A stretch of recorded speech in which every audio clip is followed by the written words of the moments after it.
home court advantage to the winner. And that'll definitely make people try hard for a year, but then people won't care. Same thing will happen. People will start chucking up threes. You'll get it just like it was when they changed the what was the Elam rules or whatever it was. That worked for like a year, and then it didn't, and then we ran out. All-star games are not good. They're not. They haven't been good. You maybe remember one outlier years ago, and you got to hear a Kobe press conference clip. I've seen Kobe in plenty of all-star games that suck too. It happens. You want to know why? Because it doesn't count for anything. All it is a distraction. You get to see your favorite guy, get the nod of the All-Star game. That's all I tuned in for as a Heat fan. What do I want to see? I want to see Bam Adebayo get his flowers. He gets his moment. He got to start, which was really cool. He got no shots because nobody passes the ball. No. He got no shots. Let's not say that. Bam could have shot if he wanted to. I don't think so, dude. I don't think he was like, no. Hey, Vlad, when he got the ball, if he passed up the ball one time, it was like, oh, ball's going up. Tyrese Halliburton, ball hog. Damian Lillard, ball hog. Bam Adebayo had to pass the ball to himself, which was hilarious. He passes it off the back of Nikola Jokic. This is the only thing that anybody showed emotion for, is because Bam embarrassed Nikola Jokic. He was like, you go out there, you throw a bowl of pick, my brothers will be seeing you, Bam. You can tell he was visibly upset that Bam passed the ball off his back, took it, shot a three. But it is hilarious to see in a game of 211 points, Bam Adebayo scored 3 points. And he hit it. He hit it. Looked great. He looked great. Why does he do it in the game? I don't think he's very good at it. But he did it with all-stars. I understand. There's no defense right being played. Over Jokic. I don't think he's very good at shooting three-pointers. This has been a thing now for years. People are like, why doesn't Bam shoot the three? Do you think that, let me just ask everybody, you think if Eric Spoelstra thought Bam was good at shooting threes, and he's saying, hey, show the clip to Spo. You think if he was good at shooting threes after all these years, you think Spo's just keeping it under wraps for all these years? Do ya? I've seen Bam shoot threes. I've seen plenty of warm-ups. Good form. Fine. He's not, and I love the guy. You know I love the guy. He's fine. He's not like, he's not Cat. He's not lighting it up from three either. I think most people would be like, oh, Bam shoots a three. Whew. I recently was at a practice where I saw him, Thomas Bryant, and Orlando Robinson in a shootout. Now, he won, but it wasn't like I was watching Steph versus Sabrina. It wasn't that. But hey, if he wants to mix it in, there was a thing 5 seasons ago, Jimmy's first year, where Bam and Jimmy Butler had a wager. They had a side wager in the games. And it was, if Bam shot a three, Jimmy owed him $500. If he didn't, Bam owed him $500. He did it once, and I asked Jimmy about it. He didn't believe it. He kept staring at the box score, so he owed him $500, and Bam said, better bring me my money. And then all of a sudden the wager was gone. I don't know if the NBA stepped in. I don't know what happened. Jimmy would have been winning a lot of money from Bam. One would think, but the wager just stopped. It went off. The ether just went away. It just went away. I asked Bam about it one time. Just never a real resolution to it. But it's wild. It's a wild thing. Everybody's here. What are we going to do to solve the all? Adam Silver sitting here. He's like mad because they scored 200 points. The only thing that made it of note is that they scored 200 points. But also, Tobin, there's a lot. It's a lot that the NBA is asking for these players. They played 52 games or 54 games. Then they give them a week. They got to do all these charitable events. They got parties to attend. The game is like the last thing on their mind. It's all, yeah, but it's also just like they don't have any more than they used to. No, they've added more. They've added. What have more. they added? Oh, they've added like there's more. You know how they got to go to whatever local charity. Not like in recent years, though. They've been doing that for a while. But they've added more. They've added more. There's more sponsors in the NBA, so more sponsors mean you gotta. Hey, can you come and do this party for me, guys? Hey, can you come and take pictures with these people? They get the freebies. It's fine. It's freebies, but it's listen. Fine. Let me say this, Tobin. These guys would rather take a week off, relax. Of course. Fresh. Jimmy Butler's the only honest man in the NBA. He's been telling you for years, I don't want to go to the All-Star game. Don't force me in the All-Star game. I don't care about the All-Star game because you make it a couple times, you get it. Now, for somebody like LeBron, he wants to keep going. He's the face of the league. Some people want all that attention all the time. But others are on. They don't. Even Anthony Edwards is out here. He's like, well, you can't. He is a baby. He's not finding any edge to this. Anthony Edwards is out there shooting left-handed. Yeah, because it's nothing to them. They get their incentive. They don't want to get hurt. Could you imagine if somebody got hurt in the All-Star game? No one is getting hurt in the All-Star game. Ask Robert Edwards that. No one is getting hurt in the All-Star game. You're giving me one time over the history. That's all I need is one time. No, you don't. That's all I need. You need it to be a frequent thing. No, frequent is once. You need it to be a frequent thing. This is an exhibition. But anyway, they'll be back in action on Friday, taking on the New Orleans Pelicans. We'll get into that. I do have some dunk contest thoughts though. Robbed your boy. They robbed him. They robbed my guy Jaime. We'll get into that. And the Panthers, they're killing it right now. The Panthers cannot be stopped. They're embarrassing the Tampa Bay Lightning. They humiliated them, and I love it. I love every piece about this of what the Panthers are doing. Lots to get to later on this hour. Miami Heat did make a signing. Dorell Wright is going to join the show. His brother, Delon Wright, is now on the Miami Heat. So we will speak to Big Bro about the maneuver and what Baby Bro is going to bring to the team. We'll get to that and plenty more shenanigans here. Tobin and Leroy back after this.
No New Year's Day. All right, welcome back, everybody. Tobin and Leroy here with you, 560 WQAM. Take you guys up until 2 here on the program. We'll talk a little fighting coming up next hour. The boys from Mundo Boxing are going to be here as they have the Rodeo Rumble coming up at the Tropical Park Equestrian Center. So they got a bunch of title fights, bunch of local guys. You guys can get your tickets now at mundoboxing.com. We'll also give away a pair of tickets before the end of today's show. Also giving away not only tickets to Mundo Boxing, but we got a text contest for everybody. If you guys want to get a meet and greet and an autograph and a photo with Jaime Jaquez Jr. at Hollywood Collectibles on Sunday, March 3rd, you guys can do that by texting the word Jaime to 20357. Text Jaime, Jaime, Jaime. Text that to 20357. You just might win. If you can't win and you still want to go to hollywoodcollectibles.com to purchase tickets. This is a text contest, so message and data rates may apply. Man, this Jaime Jaquez may apply. Jaime Jaquez is doing he's doing meet and greets like they're going out of style. Everybody wants to go meet Jaime, dude. As he should. He showed up with an outfit, man. That was a great getup that he showed up to that game with the white coat over the orange shirt. He was he showed up looking like a star. He absolutely got screwed in this contest. And I'm not even saying winning, because I think McClung should have won. I thought, that's his thing. Good for him. McClung did some cool stuff. There's a couple of things I take issue with. Okay. One, Kenny Smith is the worst broadcaster for this weekend. He just poops on everything. Yeah, he is a number one hater. He just hates on everything, dude. The thing about it, he sounded so good. This was one of Kenny's worst weekends, especially what he said about Sabrina in the 3-point contest. But yeah, the thing about him is this: he feels as if he's the all-star guru, because he's been in dunk contests. He has one of the top parties that people want to attend during the All-Star weekend. But yeah, his analysis and breakdown was terrible. I think the thing that's interesting about it, Vlad, is he's always looked upon as the reasonable guy because he's on a set with Charles Barkley and Shaq, who are, they're you want to talk about two negative Nellies. Those guys, they hate on everything to an extreme. But, sometimes Chuck does it with a funny twist. Shaq is usually a curmudgeon, and so Kenny's got to, kind of balance it out, and then he runs to the board. Hilarious. He was the one when they said, "Oh, the dunk contest is not exciting." It's a 3-point contest. He got offended by that. Yeah, he was really offended by that. I know he did, but it's the truth. The 3-point contest is great. Everybody's so proficient at it. I love adding the super money ball to it. I love knowing the strategy. The ball is great. It's a great contest. There's no doubt about it. The 3-point contest has overtaken it. But I do think that he ruins it because he hates on everything and he just changes the rules as he goes. Also, the judges, you never know with these judges. Now, look, it's benefited us in the past. Dwayne Wade with Aaron Gordon, there may have been some sabotage there, but Derek Jones Jr. did do great in that contest. That was a great contest, great matchup. But I remember Kenny Smith hating on that back in the day. He ruined it. He ruined Derek Jones' moment. And so I don't know. I thought this is the thing for me, okay? When we start getting to the point where you just kind of go, yawn, the guy jumped over Shaq, we got problems. Yeah, okay? Jumping over someone is nothing new anymore. We've seen people jump over cars. But it's Shaq. It's Shaq. It ain't Wemby. Dude, well, okay. First of all, I remember they tried this because Aaron Gordon, what cost him against Derek Jones Jr. is he tried to jump over Taco Fall, which he did not. He teabagged him, and he rode him piggyback, and that was his dunk. You only have so high you can jump. You can't jump over Wemby. It's not possible. It's still Shaq, and Jaime Jaquez just is it always sucks going first, too. But he comes out of the gate, one take, jumps over Shaq. And it's just he got poo-pooed immediately by the judges. I was like, what? What are these scores? He cleared Shaq. But what? Tobin, We've seen people jump over people for the last decade. It's nothing new anymore. Doesn't matter, dude. There's nothing new For you an can do with opening a dunk, for an opening dunk, I liked it. I think, but put it this way. I think all of Jaime's dunks were better than any of Jaylen Brown's dunks. Well, this is the other thing that pisses me off. Okay, That one was wild. this is what really pisses me off. It's not so much that Jaime didn't win. Fine, don't win, whatever. But he didn't embarrass himself. No, Jaylen Brown was the worst dunker got out of to all go- four. Yeah, and he got to go to the finals. He was the worst dunker. Jacob Toppin was better. Exactly. He was Jaime was better, Jaime was better. and obviously the champ was better. But they had to move the All-Star up. They had to move him up because, he's doing such a favor because he's a Celtic and he's coming to do the dunk contest. And he's the richest contract in the NBA. He sucked. But let me what made it more embarrassing was all the hype before he even started with Tatum coming in and trying to pump up the What the hell was crowd. Tatum wearing? By the way, What did he do? By the way, Number I'm sorry. one. Sidebar. Some of the fashion fits of these NBA players got to go.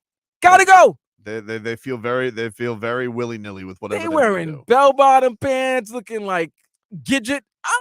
What's going on? There's with going to these be a people? time where we look back at this in 10 years and we'll laugh at them. But he goes out there to throw the lob and he does not take off his trench coat. No. And I don't understand why he did that. He brings in this streamer, Kai Cenat. Kai Cenat.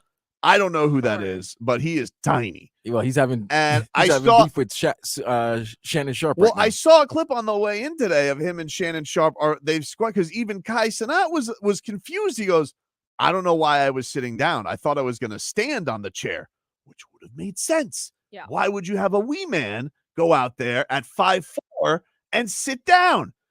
But Jaylen Brown has Kai sit down in the chair, okay? And he hits this terrible throw from Jason Tatum, nearly trips and falls on his face. Okay. So, and then on top of it, he was supposed to do the D Brown. Oh, it was the worst. Was cover your eyes while you dunk. He did not do that, JFig. He dunked and then he dabbed. And somehow this got a higher score than Jaime jumping over Shaq. But wait a minute. Somehow. But the one that had to piss you off, Tobes, it's him making fun of the criticism he gets all the time. The self-troll? What was that?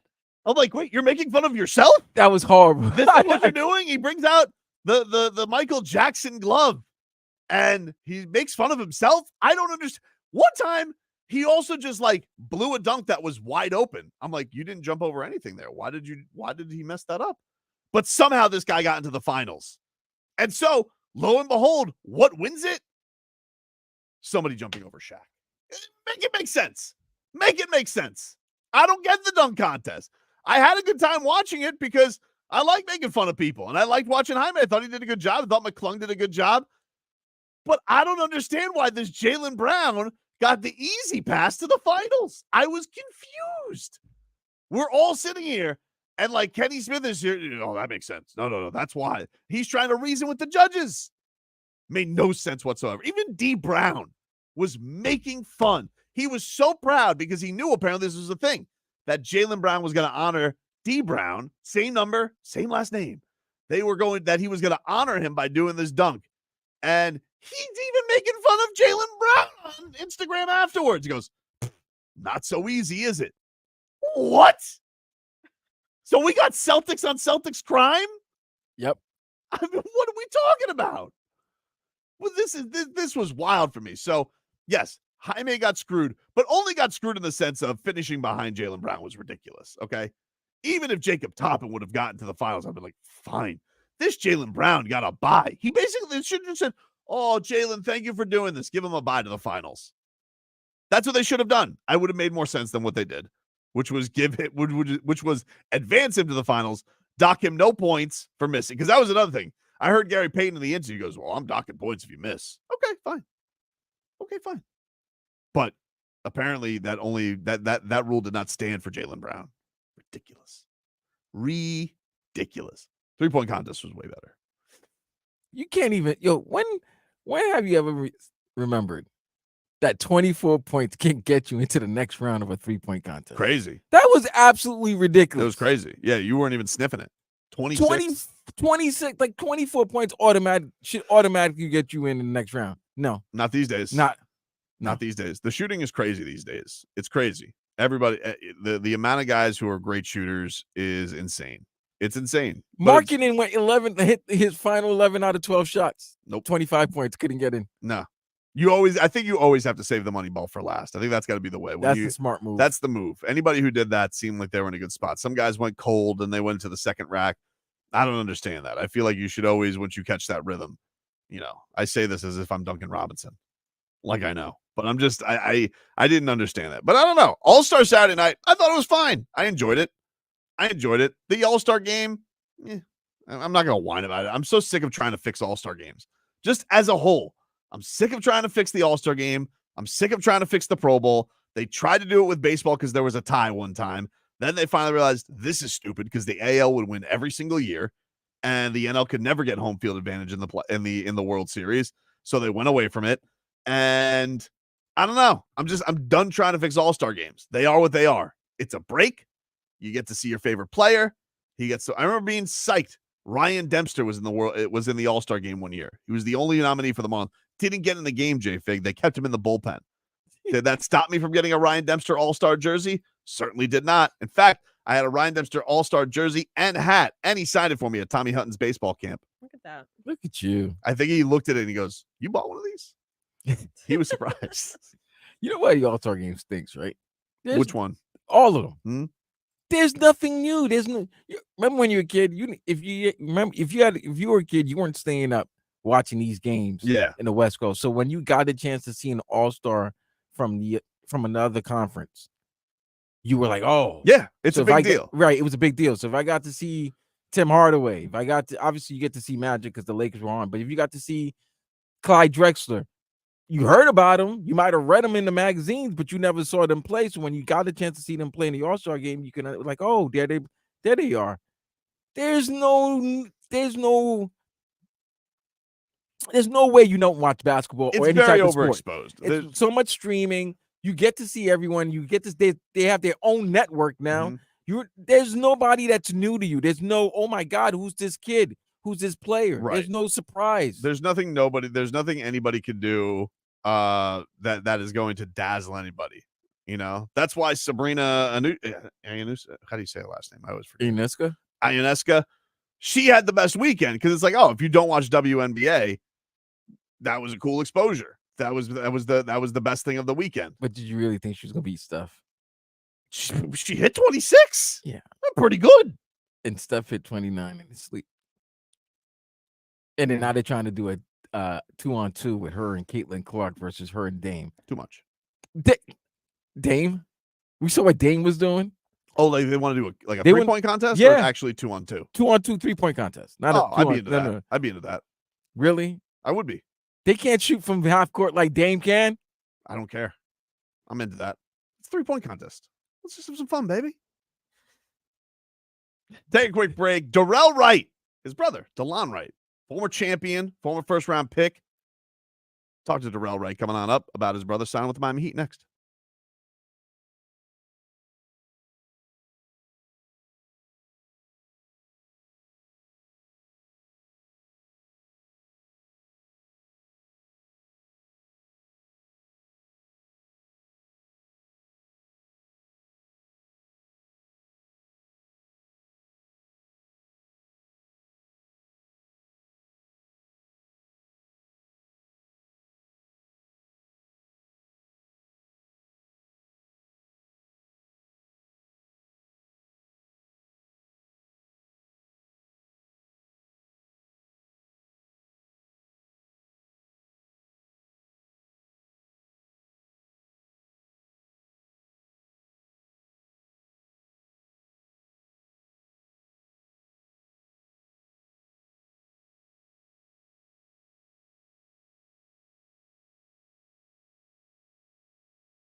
Very excited to talk.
Welcome back, everybody. Very excited to talk to our next guest.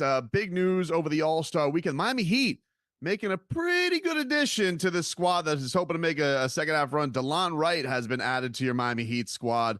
So we decided to go right to the family source. Big brother Dorell Wright joining us here. Former champion, former first-round pick of your Miami Heat. Dorell, thanks so much for the time, man. Really appreciate it. Yes, sir. Thanks for having me, man. I'm super excited. I bet you are, man. So first, did you know before everybody else knew? Did you know this was a possibility? How did the whole news go down for you with your brother signing with the Miami Heat? Yeah, it's pretty funny because Delon and I are 6 years apart. He was never able to hang out with me when he was younger. But as we grow older, we became, very, very close and almost like best friends. So we talk almost every day. He keeps me in a loop with a lot of things. So I kind of knew before the whole family knew that it was a possibility. And it was just pretty cool because we share the same agent. So the agent texts me and everything like, yo, we're about to get it done, Delon to Miami. So that was pretty cool to kind of, know a little insight before it happened. Has to feel like a perfect fit. You obviously know what it's like to play in that organization, but him just so tenacious defensively, that feels like it's a match made in heaven. What do you think this is going to be like, Delon joining this Heat squad? Just like you mentioned, it's going to be a great fit. He is, a Miami Heat culture player, just the discipline, just understanding the task, being just a winner. He does winning things, a lot of things Delon does on the basketball court doesn't show up in the stat sheet. Deflections, communicating, being in the right places. So he is one of the perfect guards for Eric Spoelstra and the Miami Heat, just because what he brings on both ends of the floor, man. So I'm really looking forward to it. And for years I've been telling Delon, I can see you one day playing in Miami. And I'm just so happy that it manifests and he's gonna be there and he's gonna help those guys try to get back to the finals. You mentioned like he wasn't around too much. Did he have any time around the Heat organization when he was younger? Like, do you remember him getting to, like, I don't know, shoot around on the court or anything like that? Do any of those memories come about? Oh yeah, for sure. Lots of memories with when my fam used to come down and check on me because I was 18, 19 when I got to Miami. So the fam would come down and check on me. And Delon used to be running around in the family room, running around on the court with, Jay Will kids, Shaq kids. So they have a lot of memories of just being in the arena, being in the family room, being on the practice court. So I know it's gonna be crazy when he gets there and he settles in because, it's just a full circle moment. When you're speaking with him after this news goes down, becomes official, how excited is he just to get back in a playoff race? Washington's revamping some stuff. I imagine that's got to be rejuvenating in its own right, getting a chance to be in a team that's definitely going for some big goals. Oh yeah, when you get to this league, especially when you've been in the league for so long, you get some playoff experience. You come into training camp thinking that you're going to get to the playoffs. So, it's a little disappointing, how the season was going for him in Washington. After last year, I feel like, they had an opportunity to get to the playoffs, a lot of injuries. But this year, you could tell it was just a rebuild once Bradley Beal was traded away. So he is excited to, finally be back in a situation where he could play for something. And like I said, Delon is just a winner. He's going to do winning things. So, he's excited, and I can't wait to see him out there. Dorell, you were here recently for the Udonis Haslem jersey retirement. How much did you enjoy that night? Oh, I loved it, man. Just to see the love that the city had for Udonis. We all know the mayor of Dade County, just spent his whole life in Florida except for 1 year, man. So just the love that he got from the organization, the fans, the family, the friends, man. It was a special moment being there, and I love being back. I didn't know they were gonna have us on the court and and showing us some love too. So whenever you get back and be able to be loved by the people that watch you grow up was always special. What was it like for you as a guy who's close to UD and close to D Wade and those guys? What was it like seeing that kind of through line for UD? Because so many generations of Heat fans are there because of their tie to him. That must have been an unbelievably cool experience, whether it was on the court or at your dinner beforehand. What was that experience like being with so many Heat players who had that connection with UD? It was great because we all know what UD means to the city of Miami, what he brought to the organization, and just how he brought his hard hat every single night and competed at a high level, beat the odds. If you ask him, he wasn't supposed to be there. So for him to get 20 years out of his basketball career is amazing, and just what he represents, man. Him, Zoe, D Wade. You look in the dictionary at Miami Heat culture, those guys' picture is sitting right there. So definitely showed us the blueprint of how to be, a hard-nosed working guy and, just compete at a high level. So it was amazing to see the love that everybody came and showed UD. Speaking with Dorell Wright, brother Delon Wright signing with the Miami Heat for the rest of the season after his buyout. Really, really exciting news to have the Wright family back with the Miami Heat. Dorell, I want to ask you about this. The Heat have a young player themselves in Nikola Jovic. Not quite as young as you were when you first came to the Miami Heat, but still came here at 19, is now like going through those ups and downs. Sometimes he gets some time, sometimes doesn't. When you are that young in the NBA, what are the challenges mentally of just wanting to play ball, but maybe the coaching staff saying, you're not ready quite here. You got to polish this up. And I guess the ins outs, the roller coaster of being a young guy who wants to contribute. Yeah, it's part of the game. I've been watching him. I've seen he's had some good games lately, taking advantages of opportunities. But, when you come on a team with a bunch of veterans, especially a team that either went to the finals or deep in the playoffs, it's kind of hard to crack that rotation.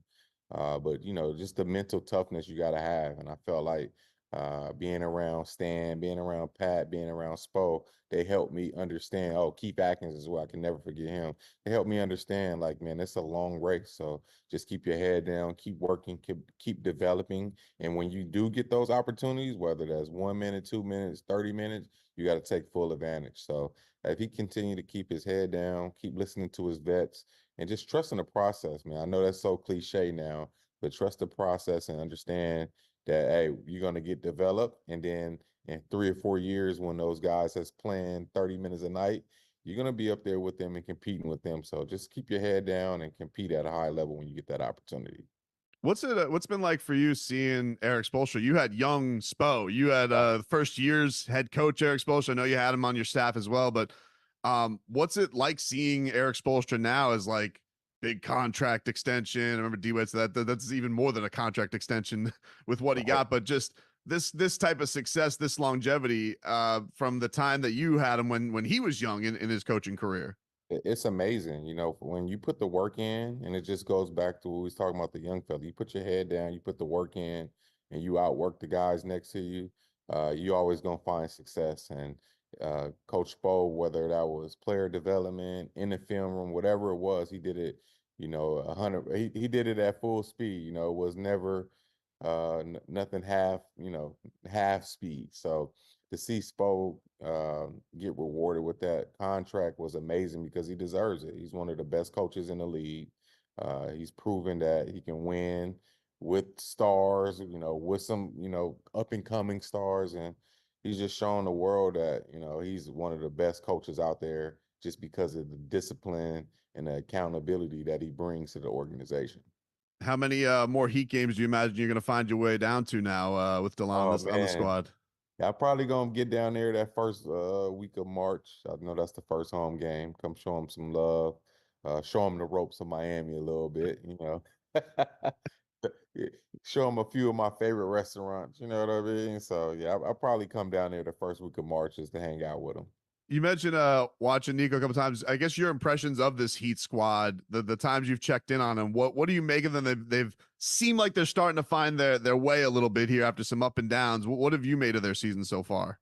Just like you said, it's just always going to be a bunch of ups and downs. You make a trade for Rozier, you kind of change your lineup and your rotation. So it's going to take time to find your footing again. As long as they continue to stay in the race, I got Miami going against anybody just because of how they prepare for the playoffs and things like that, and just getting the players on the right track. But I think they're trending in the right direction. I could see them getting a lot better. Hopefully, Rozier and Josh are good, because I was watching the game, they got hurt. So hopefully, it's not too serious and they could bounce back. I don't know the details right now, but I think they're going to be trending in the right direction once they get 100% healthy and guys continue to learn each other. A couple more before we get you out of here, Dorell, and I really appreciate the time today. There's some news right before the some fodder. Everything's on Twitter. It's news these days, but there was a report that if Klay Thompson were to leave the Warriors, that the Miami might have interest in him. One, as a former teammate, can you imagine Klay Thompson leaving Golden State? I just can't picture it. It feels like those guys are just meant to end together. But if he did, would you think that a Heat fit? Could you see that working out? Yeah, it's hard for me to even imagine that Klay Thompson leaves Golden State. I know there's been a lot of talk. I want to see what's going to happen after the break because, he left with a bang right Yeah. before our weekend and might, found a new role. So it's going to be interesting to see, how all that happens. But if it did happen, I think Klay, yeah, he fits anywhere. When you can shoot the basketball at a high clip like Klay Thompson can, you could pretty much fit anywhere. He brings that winning mentality. He brings the experience. So he still has a lot left in the tank. I just think people think he's supposed to be the Klay Thompson of like 5 or 6 years ago. But when you're a professional athlete, at some point, you're going to decline a little bit. So the one thing he does have is that jumper. That's never going anywhere. So it's going to be interesting to see, how his free agency goes this summer. And your guy D Wade announced he's going to get a statue in the fall. What do you think the post should be? What do you think it should look like? What are we thinking for the statue at Kaseya Center? That's a good one.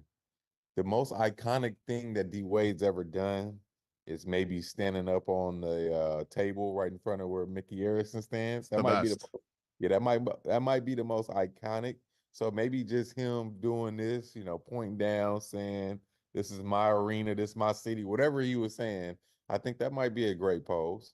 Man, that year, it goes unspoken because, it's not a championship year, but the years right before the big three got there, some of those individual performances he had, insane. Like the way he could take over that building, it really was. Yeah, it definitely was. It was insane for sure. Dorell, thanks so much, man. I appreciate it. We're excited to have Delon down here on the Miami Heat, and appreciate you giving us some time and some insight into all of it. And hopefully, we'll see you around the arena. No problem. Thanks for having me. See you guys soon.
It's time for our Tua.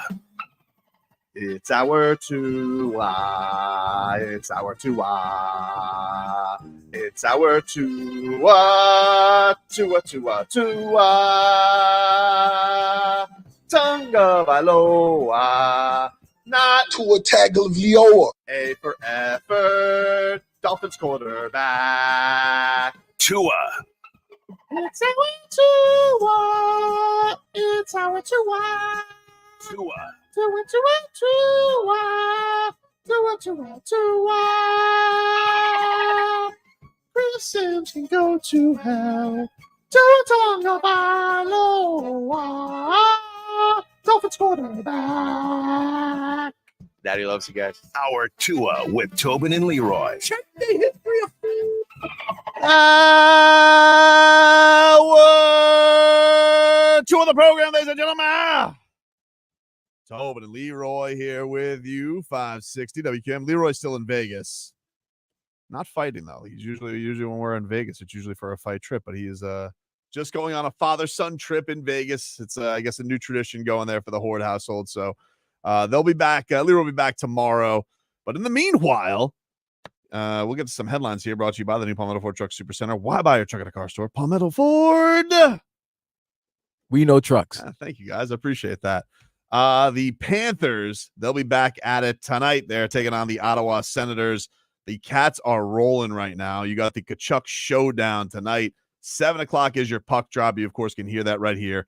560 WQM. The Tkachuks, they like to scrap. They like to fight.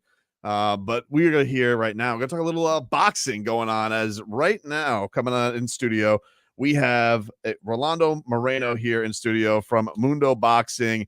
And we got a big card coming up, Rolando, right? We got a card coming up. The old rodeo throwdown is coming up in the very near future. Tropical Park Equestrian Center on March 1st. So why don't you tell us a little bit about this? What we got going on here? Well, man? first and foremost, thanks for inviting me. It's honestly, it's a great pleasure. You know, I've been a big fan of you guys. I love your shows, and like I mentioned to you off air, I love the fact that you love combat sports. But the reason why we're here is we have a very exciting fight card coming up March 1st in the Tropical Park Equestrian Center. We have a world title fight, the IBO Junior world title. I'm very excited about that. We have our main event, which is for the WBO NABA title. Okay, one of the more decorated 175 pounders in the world. You know, Alexis Angulo. He will be fighting. Alexis Angulo famously fought David Benavidez. He fought Edgar Berlanga. He fought Gilbert Ramirez. You know, all very undefeated fighters, and he takes them to the brink. He's a dog. He's a dog. He's a dog. We also have some very great local fighters. Like one of the guys we have here, Lorenzo Medina, a Miami fan favorite. We have a Daniel Bailey fighting on our card. We have Manny Correa fighting on our card. So not only do we have, you know, some world-class athletes, but also world-class athletes that are home, that are from this community. So something I'm very excited to have this card. And more importantly, it's not just a boxing event. So it's if you're just someone that might not be into boxing, you know, there's going to be mechanical bulls there. There's going to be a lot of bars, barbecue, you know, it's called the Rodeo Rumble. And I think it's something that it's going to be something for everyone to enjoy. I was telling that to JFig. She loves the mechanical bull. I was like, look, we got to get you down to Tropical Park to go see the fights. Lorenzo, this is your first local fight. This is your first chance getting to fight in front of your hometown crowd. How excited are you about this, man? I'm super excited. You know, I'm only 19, bro. I went pro when I was 17, and I've been busy. I've been every 2 months, you know, for the most part, and I've never fought at home. So this is very exciting for me. What is the vibe from the fans that you're trying to get out there? Are you nervous to perform in front of them? Or are you excited to have a performance in front of them? You know, I'm excited. At the end of the day, this is what I do. So it doesn't matter the area or where I'm at. You know, I'm still gonna perform because this is my job. That's what I do. How what got you into boxing down here? This is it's got a pretty hot local scene. What was the inspiration for you to get into it? So my mom couldn't afford like the after school care and stuff. So I just been in the gym. I was 7 years old. Man, really? Yeah. So that was your getaway. That was the place that kind of kept you. 100%. I didn't even have my first fight till I was 15, but I was always in the gym since I was 8 years old. Where does the giant killer come from? I'm a shorter heavyweight, you know. I like that. I'm a shorter heavyweight. Got to take down the giants, you know. And David from the Bible, they say he was anywhere from 17 to 20 years old, just like me. So I like to represent that, and just me being a smaller heavyweight taking down these giants, you know. It's awesome, man. Sense boy, you're also on the card. You are fighting for one of the belts. Yes, You are fighting. Yeah, I'm gonna be fighting for IBO. Firstly, Adeyemi Okpayemi Elijah, popularly known as Sense Boy, and they call me Wakanda for a reason. You know, yeah, they call me Wakanda for a reason. Yeah. How did you find your way to Miami? But firstly, glory be to God. You know, it's been God all the way from day one. Yeah, I came all the way from Nigeria, Lagos, Nigeria. It's been a tough journey though. I started my boxing career when I was 13 years old. Then I turned to pro when I was 17 years old. Yeah, a few days to my 18 years birthday. It's been a tough journey. You know, I have a lot of fights in amateur. I was under 17 champion, national champion then. So since then, I have to turn to pro immediately. Then I started fighting till I'm 10 right now. And then it's been God all the way, you know, from the mud, Lagos, Nigeria. It's been a lot of hard work, a lot of pain, you know, a lot of patience. Yeah, so I just have to keep working hard because with God, all things are possible. So I have to keep all. And then I'm very glad to be fighting for IBO right now. This is a great opportunity for me, and I'm ready to put all in, you know. What is it like? It's got to be. I imagine. Is it hard? Like, do you have any family here? Did you come here alone? Like, what is the? Was it hard to blend in here and chase a dream of boxing? Because we've seen a lot of great fighters from Nigeria that hotbed is starting to come through. So when this idea came to you to come to America for it, like what was the family's reaction to that? Family, I don't have any family because it's been 3 years right now. I lost my dad. Oh man! And day before yesterday, that was February 18th. That was my dad's birthday. You know, I've been crying a lot. You know, so there was a man who is my manager who has been managing me before my dad is alive, and then when my dad I lost my dad, that was my manager Henry Lewis. He has been the one there. Yeah, I would have been in Miami since 2020 before the coronavirus. You know.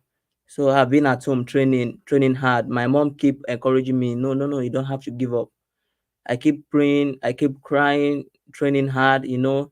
Then I went to US visa embassy. Then I got my visa once. So I have to start working with my coach, Coach Aman. Yeah, working with Coach Aman and being in Mundo Boxing Promotions. Yeah, I believe I'm gonna make it through this promotion, and then working hard, this and that. So it's been a tough journey all the way from day one, staying consistent, working hard.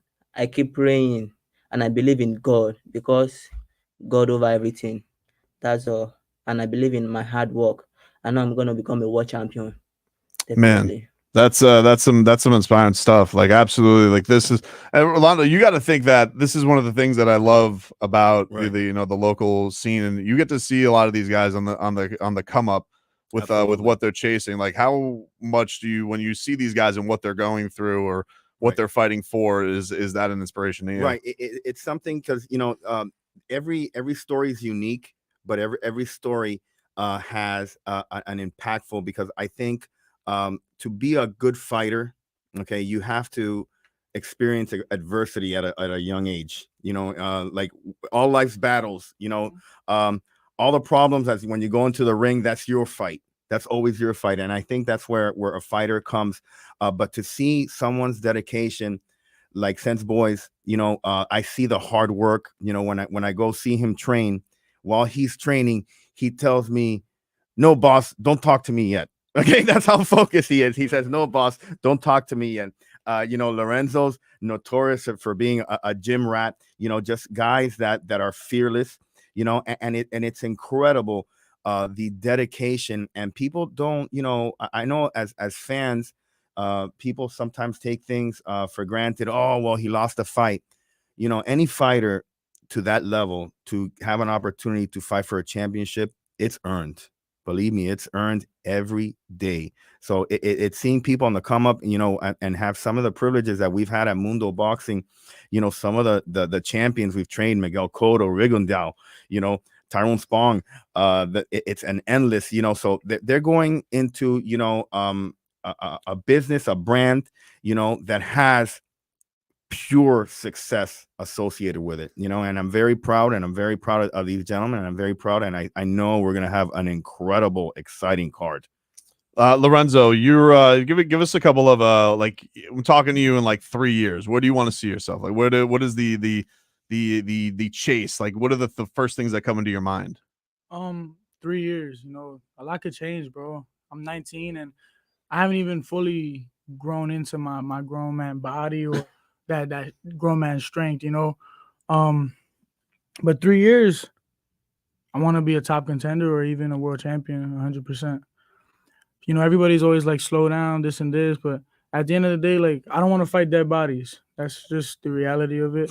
And I don't think you get any better by fighting those people. My last 3 opponents were game opponents. They were undefeated or they had quadruple the amount of experience I did.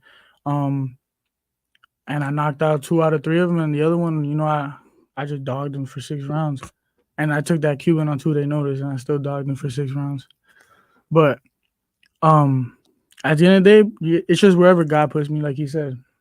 Is it one of these things at 19 years old, you feel, I'm sure, like a lot of improvement comes from all the work that you put in, like each day? Like there's still a lot of growth that comes. I have the physical disadvantage most of the time, you know, strength-wise or just size-wise. So at the end of the day, you have to make up for that with skills and just hard work. You know, you can't get tired. As a small heavyweight, that's probably like one of the most important things. You got these 280-pound dudes laying on you, hugging you, or just punching you. You know what I'm saying? So you have to be in shape. You have to be in shape, and you have to have the skills to make up for those disadvantages as well. How does it finding guys your size to train with, like quality guys? Because I always talk when I speak with the big guys, like just finding heavyweights to get you quality work with. That's got to be a challenge. 100%. And I'll be honest with you. If they have a bad day, a lot of times they don't want to come back. Especially me being younger, you know. But I do get quality work. You know, we've worked with Philip Ergovich when he was at Mundo. Ivan Disco. I've worked with Luis Ortiz. A lot of Lorenzo Kali, a lot of people, Bulletproof. But at the end of the day, like, you can have the greatest sparring or the worst sparring, you know, you still have to put that work in, you know, even if you don't have the sparring that you want. So Sensible, like when you're fit, you don't want to be bothered in the midst of training. Like, this is something like we cannot be anywhere near you when this is happening. You need to be like, get the hell out of my face when I'm in the midst of my work. Don't bother me. Is that the attitude you typically have? Yeah, you know, when it's time for work, you have to stay focused because this is my life, and I don't joke when I'm training. I take everything personal. Yeah, when I'm training, I don't joke. I don't play with my work, and that's my life. I'm Elijah. Yeah, you know, a servant of God. So. No. So like nothing gets into the headspace at all. Like, is it just focus? That's all. During training, I stay focused and dedication. That's all. So this upcoming performance, like, what are the things that you want to show in this upcoming fight? You're fighting for a belt. Like, what are the things that people want? You want to make I'm sure, a statement. This is a big time one for you coming up on March 1st. What are the things that you want them to learn about you in this fight? A lot, but I ain't gonna say much. I want to make a great statement. Yeah, and I've been motivating a lot of people, mostly back in Africa, coming all the way from the mud here in United States. You know, it's been a long journey, tough journey, you know, hard work. Yeah, so everyone should stay tuned to watch out for me because I'm a skillful fighter, you know. Yeah, I'm very, you know, I'm very skillful, you know, and slick as well. So I'm ready to put all in. I'm not gonna say too much, you know. My hard work is going to speak for me, and that's all. Well, I could tell you a little story of how I got interested in him. So we're training Michael Conlon from Ireland, you know. Yeah, Olympian, you know. And we got him a sparring session with a young man here, right? And I'm like, you know what? I want that kid. I really want that kid because it's incredible because Michael Collin is, a world-class fighter. Yeah, been on the big stages for sure. Been on the main stages and Wakanda was game. He was definitely game, and that's where I'm like, yeah, you know what? I want that guy to be part of our group. So while he could be humble, my job is to promote. And what's cool is his focus. His sparrings are intense. Okay, because what his coach does, which is pretty interesting, he goes 12 rounds, right? But with 4 different opponents. Man, like a Shark Tank. Right, exactly. 12 rounds, and I'm telling you, and he doesn't let off the gas at all. So it's something very impressive. Man, that's got to be like, so is that something that you love to bring, like the idea, like when you're in these sessions of getting fresh guys in there, just not showing like any break of will at all? You have to think of where you're coming from. So even though if they put my mom in front of me inside the ring, I'm gonna kick her ass. I don't care. That's all. I believe you. I believe you, man. I believe. Boys, cannot wait to see this. Rodeo Rumble is going to be at the Tropical Park Equestrian Center in Miami. 2 thrilling title fights, a lot of great local talent, guys. In fact, I'm going to give away a pair of tickets right now. If you guys want to go, March 1st, 305-567-0560. 305-567-0560. If you want a night of boxing, fun stuff, barbecue, rodeo, hijinks, is going to be a great time, a great show for everybody. You got some great local talent scene. 305-567-0560. Caller 3 will get the pair of tickets. We got one more to give away before the end of today's show. Guys, I appreciate you guys stopping by today. Cannot wait for the promotion. Rolly, anything else you want to say about the show before we get you out of here? Go to mundoboxing.com, Rodeo Rumble, and buy your tickets. Don't miss out. This event is going to be very unique, and thank you so much for having us here. And I hope to see you guys again. Absolutely. We'll take a quick break. Back with more to this.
fighting for that belt. So check it on out. Thank you to those guys for stopping by. We got one more pair of tickets to give away before the end of the program. The Miami Heat going to enjoy some time off as they'll be back, I believe, practicing on Thursday. Be back in action on Friday against the Pelicans. If you guys watched All-Star Weekend, Jaime kind of got hose in this whole contest. They really were. You did get hose. Getting fawning over this Jaylen Brown. Bam Adebayo scored 3 points. It was a self pass off of the back of Nikola Jokic. He did not like that. I will say, I'm going to say this before Jennifer gets here. Very interesting how much hobnobbing was still going on between Bam and Damian Lillard. Have you seen Damian Lillard look that happy in Milwaukee? Because I sure haven't. There was a lot of hobnobbing I saw between Bam and Tatum. Yep. Well, Bam and Dame. Yep. There was a lot of I'm not wailing. I'm socializing. Just pointing this out as interesting. Wait, this is very interesting, J Fig. You would have to admit. I'm not wailing. I'm just saying. Why would you do this without me here? Well, I mean, you were helping our guys get to their cars and getting the tickets and whatnot. Doing this because you don't want me. No, I'm just saying. Direct you to the dartboard. Okay? One would say. I was waiting for this one moment. Would, okay. One would say very and you interesting. robbed me from this. Very interesting. I mean, Damian Lillard. Interesting. That wasn't me. That was the board. Mm-hmm. I mean, did you see Damian Lillard also put Bam Adebayo in his if he could take a top 5 starting unit right now? This is just interesting. I just like to point out interesting stuff.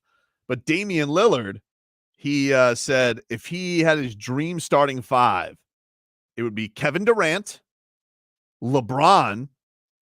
He would be backcourt mates with Steph Curry. And the center that he would pick, Bam Adebayo. Interesting.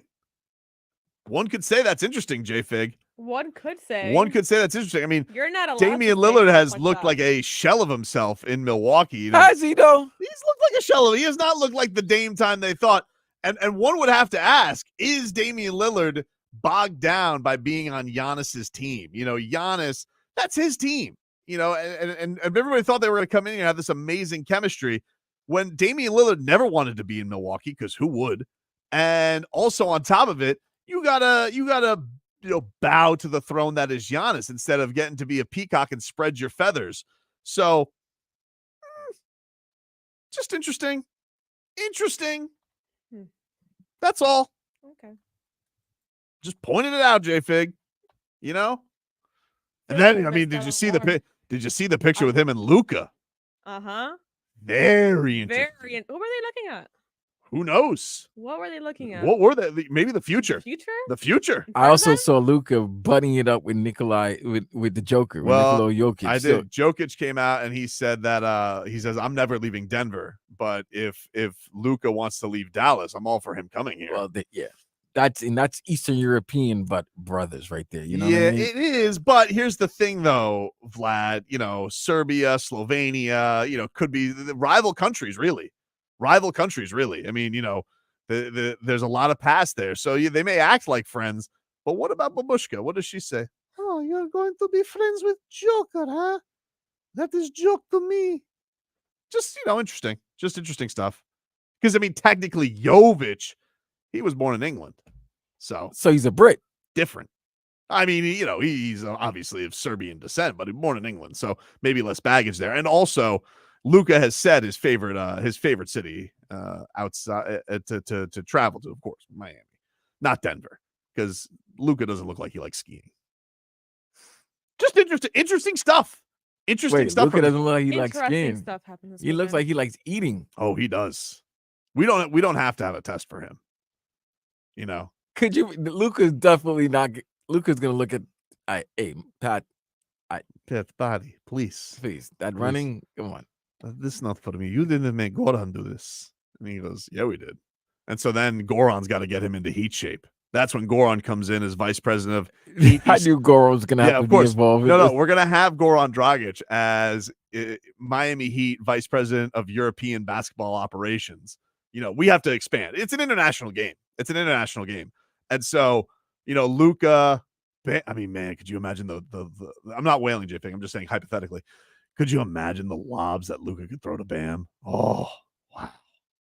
Wow. Interesting. Very interesting. Very interesting. What a weekend. What a weekend. People complain about this weekend. I loved it. Did you love seeing your favorite player shoot left-handed?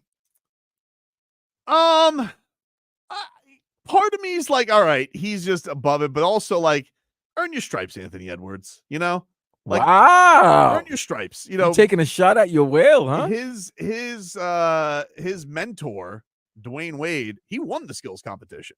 You know, he won. Now I don't know have they always done skills competition in teams? That's a new thing. Yeah, they have. They've always done teams. Yeah, but this year was different because they split up in 3 where they had 3 Pacers.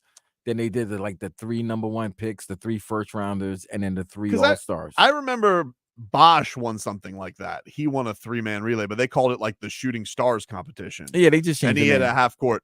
They used to have a skills. That was an individual thing. The skills competition. Right. It was Bam won that. Remember Bam winning the right. You could do the individual where to see how fast you can do all these. Yeah, they didn't do that this year. It was just teams. It was teams. It was it was kind of stupid. It was a little stupid because and then Scotty Barnes fell right on his face. He didn't even know where he was going. No, he had no idea where he was going. It was look. I'm not trying to fix the All-Star weekend. We go there for hobnobbing and Cruton. That's what we're there for. Okay, and that's it. And that's what they did. But I'm not wailing. It's just interesting stuff to point out. And I have another theory about All-Star Weekend. If it's not in a happening city, the players don't care. It's fair. Indianapolis. That's fair. That's fair. Like Indianapolis, and it was snowing. Come on. We don't have it here, though. Don't we always have the boat show? Yeah, the boat show won't allow the All-Star game to come here. Ridiculous. Can I get rid of the boat show? NBA players would love a boat show. I think you have to talk to the city officials. Stun Steve says it'll be a Rocky 4 with Goran trading Luka. Oh, yeah. Imagine that. Gogi getting Luka into heat shape. Wow. Gogi turns into Mickey? Yep.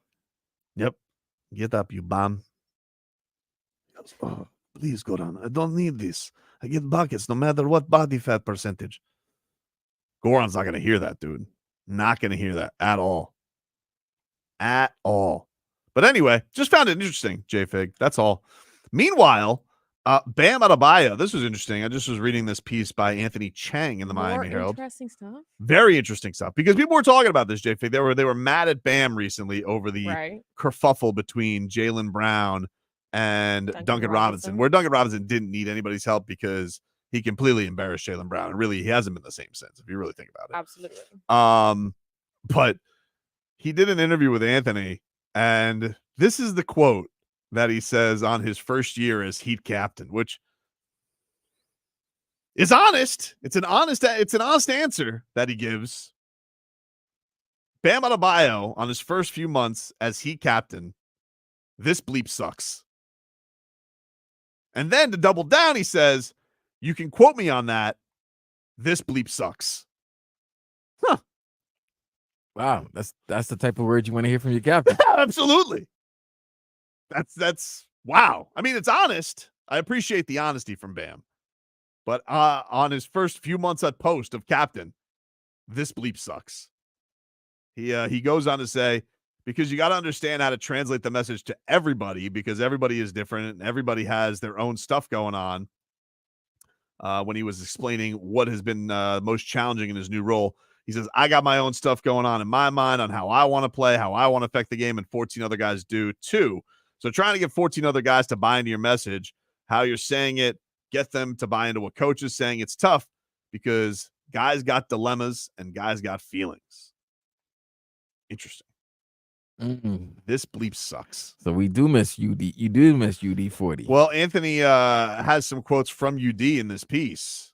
And Udonis has said on Bam being the captain, he says, quote, it's been a work in progress. But one thing about it is he cares. He cares about everybody. He cares about the team. He cares about the organization. He cares about the guys. He cares about winning. So that's the thing about being a captain. You have to be selfless, not selfish. He's very selfless.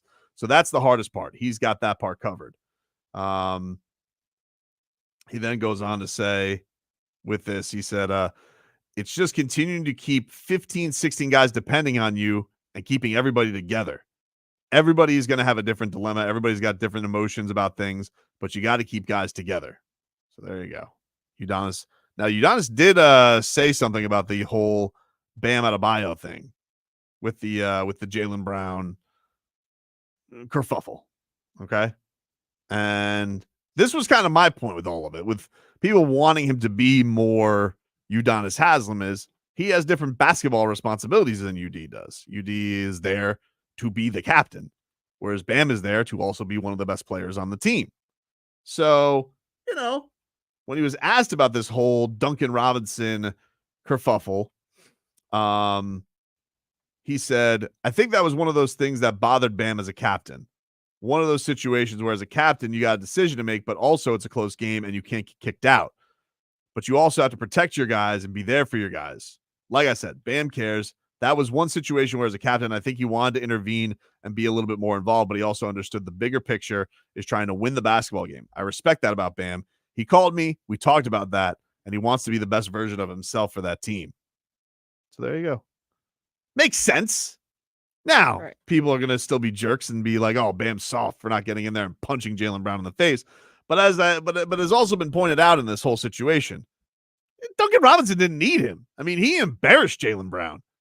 Jaylen Brown was trying to say, oh, what are you going to do about it? He goes, you're not like that. This is Duncan Robinson telling you that. Called you out right to your face. What did you do? Backed away. Had nothing to say after that. The match was over. Yeah, that pisses me off right there. Why? For people taking shots at Bam. Because if he does retaliate and he gets kicked out, then the fans are going to be upset for Bam getting kicked out of the game. Right. When You he's gotta the best keep it player even. on the team. You got to keep an even head. Right. I mean, even UD said he respects what he did. So Right. But I mean, put it this way. UD respects it because he knows UD can retaliate and it's not going to affect the team as much as if Bam retaliates and he's out, he gets kicked out. You're talking about your best defender and one of your better offensive players. But this is the thing, too, is like, Vlad, he's not Udonis Haslem. He's not. Udonis Haslem is still holding grudges against the Celtics. And the Celtics the same way. And Bam Adebayo is best friends with Jason Tatum. Like, he's not that type of going to punch you in the face. That's not him. He's a very nice man. He's a very nice man. He's good to his teammates, but you're not gonna get that from everybody. It's very rare to have. Who are the tough guys in this league that you wouldn't fight? Draymond? Yeah, punches. Nah, because I've seen videos where Draymond went against other guys, and he did not want any smoke. But the point is, like, there's not many of these guys anymore who really want to fight and get after it with people. It's not a thing. No, there's no James Johnsons anymore. Yeah, and Jaylen Brown didn't want to do that either because Duncan Robinson, he called you out right to your face, and what did you do? You backed away like a mouse. Okay? Duncan Robinson was the lion there. He was the dunkyard dog. And where were you? You were meek. You backed away. That's the facts of it.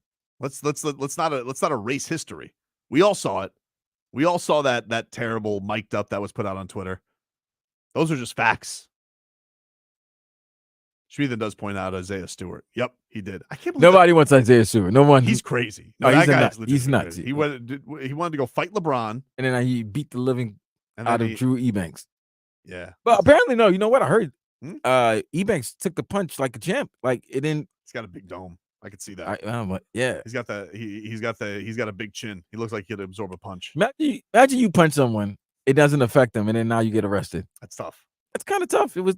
I don't think he should be arrested, though. I think NBA on NBA, like, I think that he should drop the charges, Eubanks.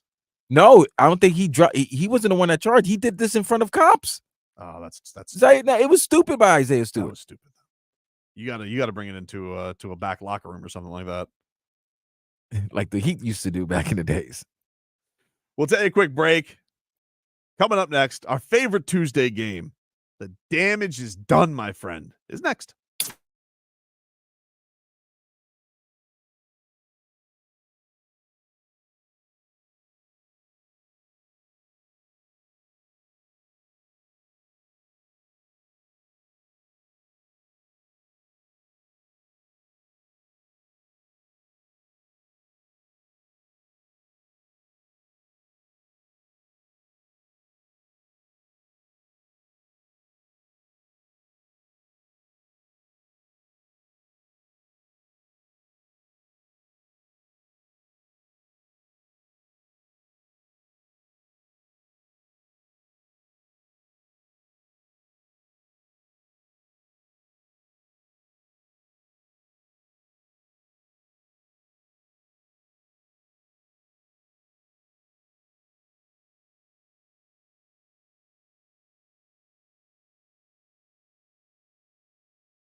some of you don't understand.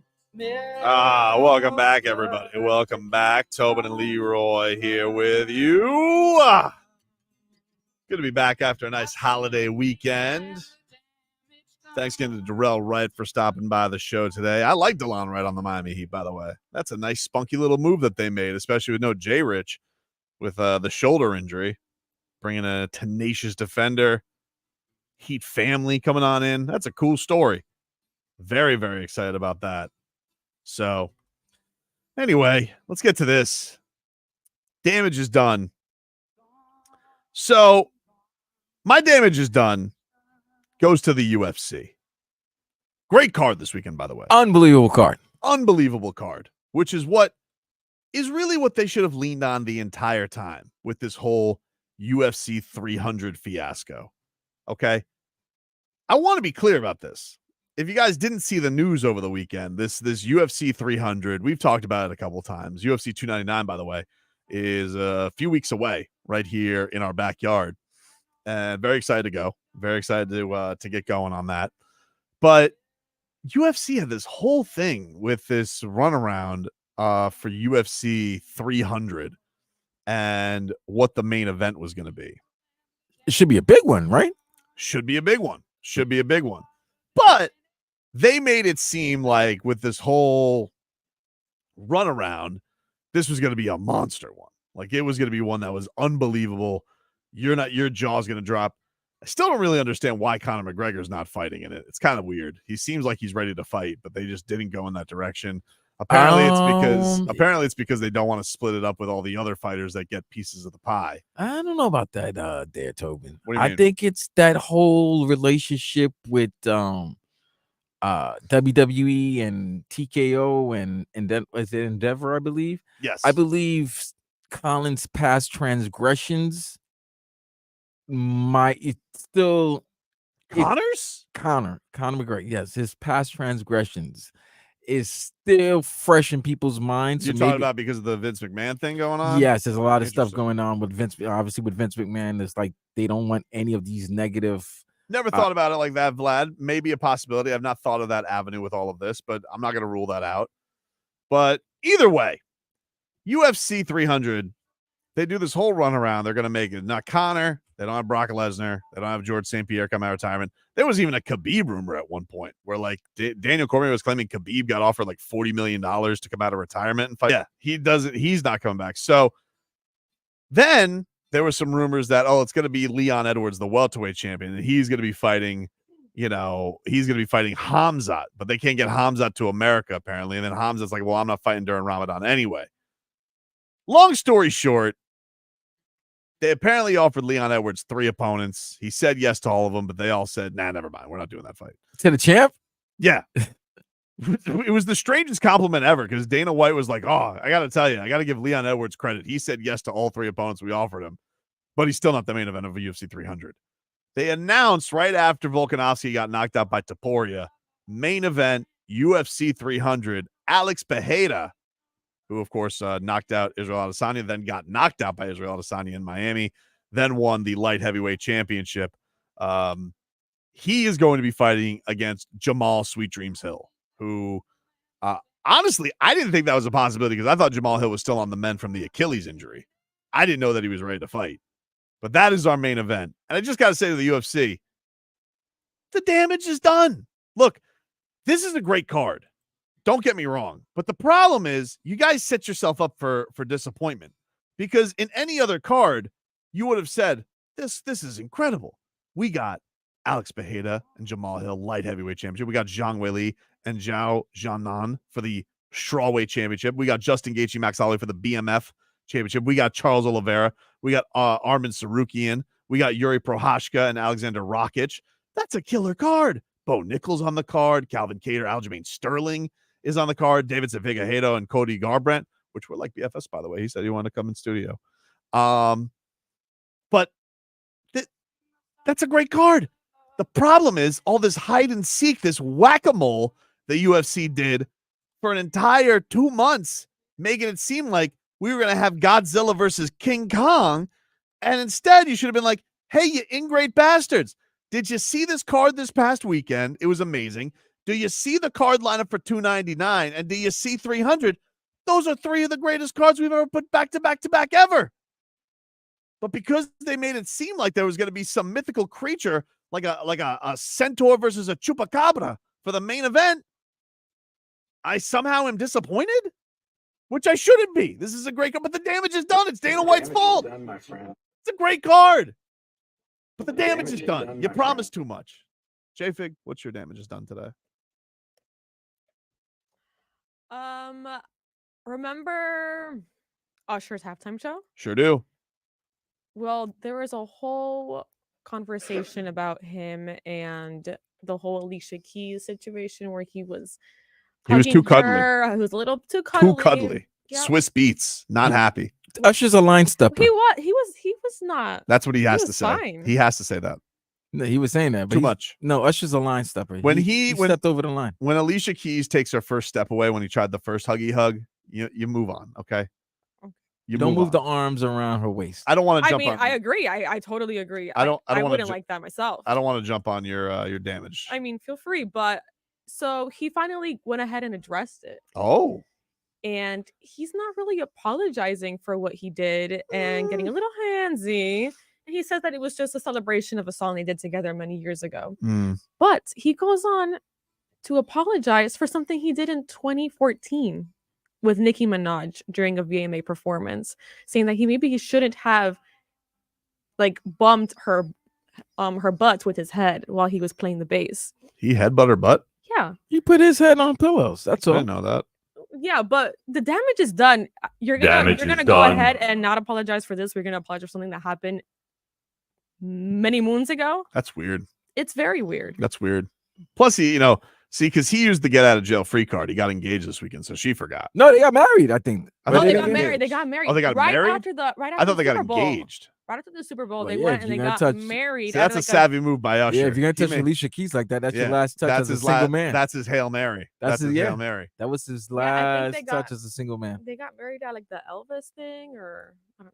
This isn't his first time doing this, isn't it? He's a repeat offender. Yeah, he gets a little too. He's a little handsy, bro. He's a little When handsy. Very excited his while he's residency performing. show, He's like an offensive lineman that holds on every play and it just sees like what can I get away with before the refs call it. It's a little too much with Usher. Yeah. That's all I'm saying. Anyway, That's what I'm saying. the damage is The damage is is done. done. 2014. 2014. Exactly. so he's 10 years ago. He's Honestly, JFig shocked me there because I was like, man, Nicki Minaj been around for 10 years. she's been around, bro. Yeah, She's been for much longer than that. I'm getting old. We all are. We all are. We're all aging. What do you got, Vlad? NBA All-Star Weekend. Mm, I really did not want Steph Curry to go down like Bobby Riggs and have Sabrina just beat him in a 3-point contest. That was great. But Kenny Smith, the damage is done, bro. You can't tell she should be shooting from the women's WNBA line when she did just as good as all the men in the 3-point contest. That is, come on. That was bad. That was bad. He had a terrible Saturday. He's he can't admit that the All-Star dunk contest is not the same anymore because he participated in it. So he always wants to say that it's the finale of All-Star Weekend, and it's not. It's the 3-point contest. So Kenny Smith, damage is done with your terrible analysis of the 3-point shooting of Sabrina and your analysis of the slam dunk contest still being the best part of All-Star Weekend. It's not. I don't know. And then just proceeds to hate on every dunk. And then that's what I'm saying. Then hates every dunk. He hates everything. But he's like, this is the best. And we're listening to a guy who never won a dunk contest. That's the thing. It's not like he ever finished I think in the top 3. It's weird because I think I think it's a Kenny Smith thing where like he sees like, look, he's had a very successful career, but he's the Ringo of that great show. You know, he's not Chuck. All right. He's not Shaq. Not even Ernie. I feel like Ernie's more beloved than Kenny Smith is, but he's the glue. You know, he holds it together. Let's get back to basketball. You know, because even Ernie, I think, plays in the silly sauce more than Kenny does these days. Well, when Shaq and Charles pulls them in, that's it. But I think it's one of these things where he wants that time to shine to be the most negative because that's what got Chuck and Shaq popular. And I don't know. It's too much from Kenny. He goes a little too hard in the paint when it comes to these insults. Ethan says that. What did he put that back up there? Usher was holding Alicia Keys like Tobin holds Hot Pockets. Oh, I'll line step with the Hot Pocket, dude. They have new flavors now. Do they? Yeah. I don't think I've ever. They're like kind of like triangled or whatever. And So what are they trying to make them empanadas? I guess. And there's like ham and cheese ones, and I don't know. Like they're making it more accessible for children now to take to school and stuff. We'll take.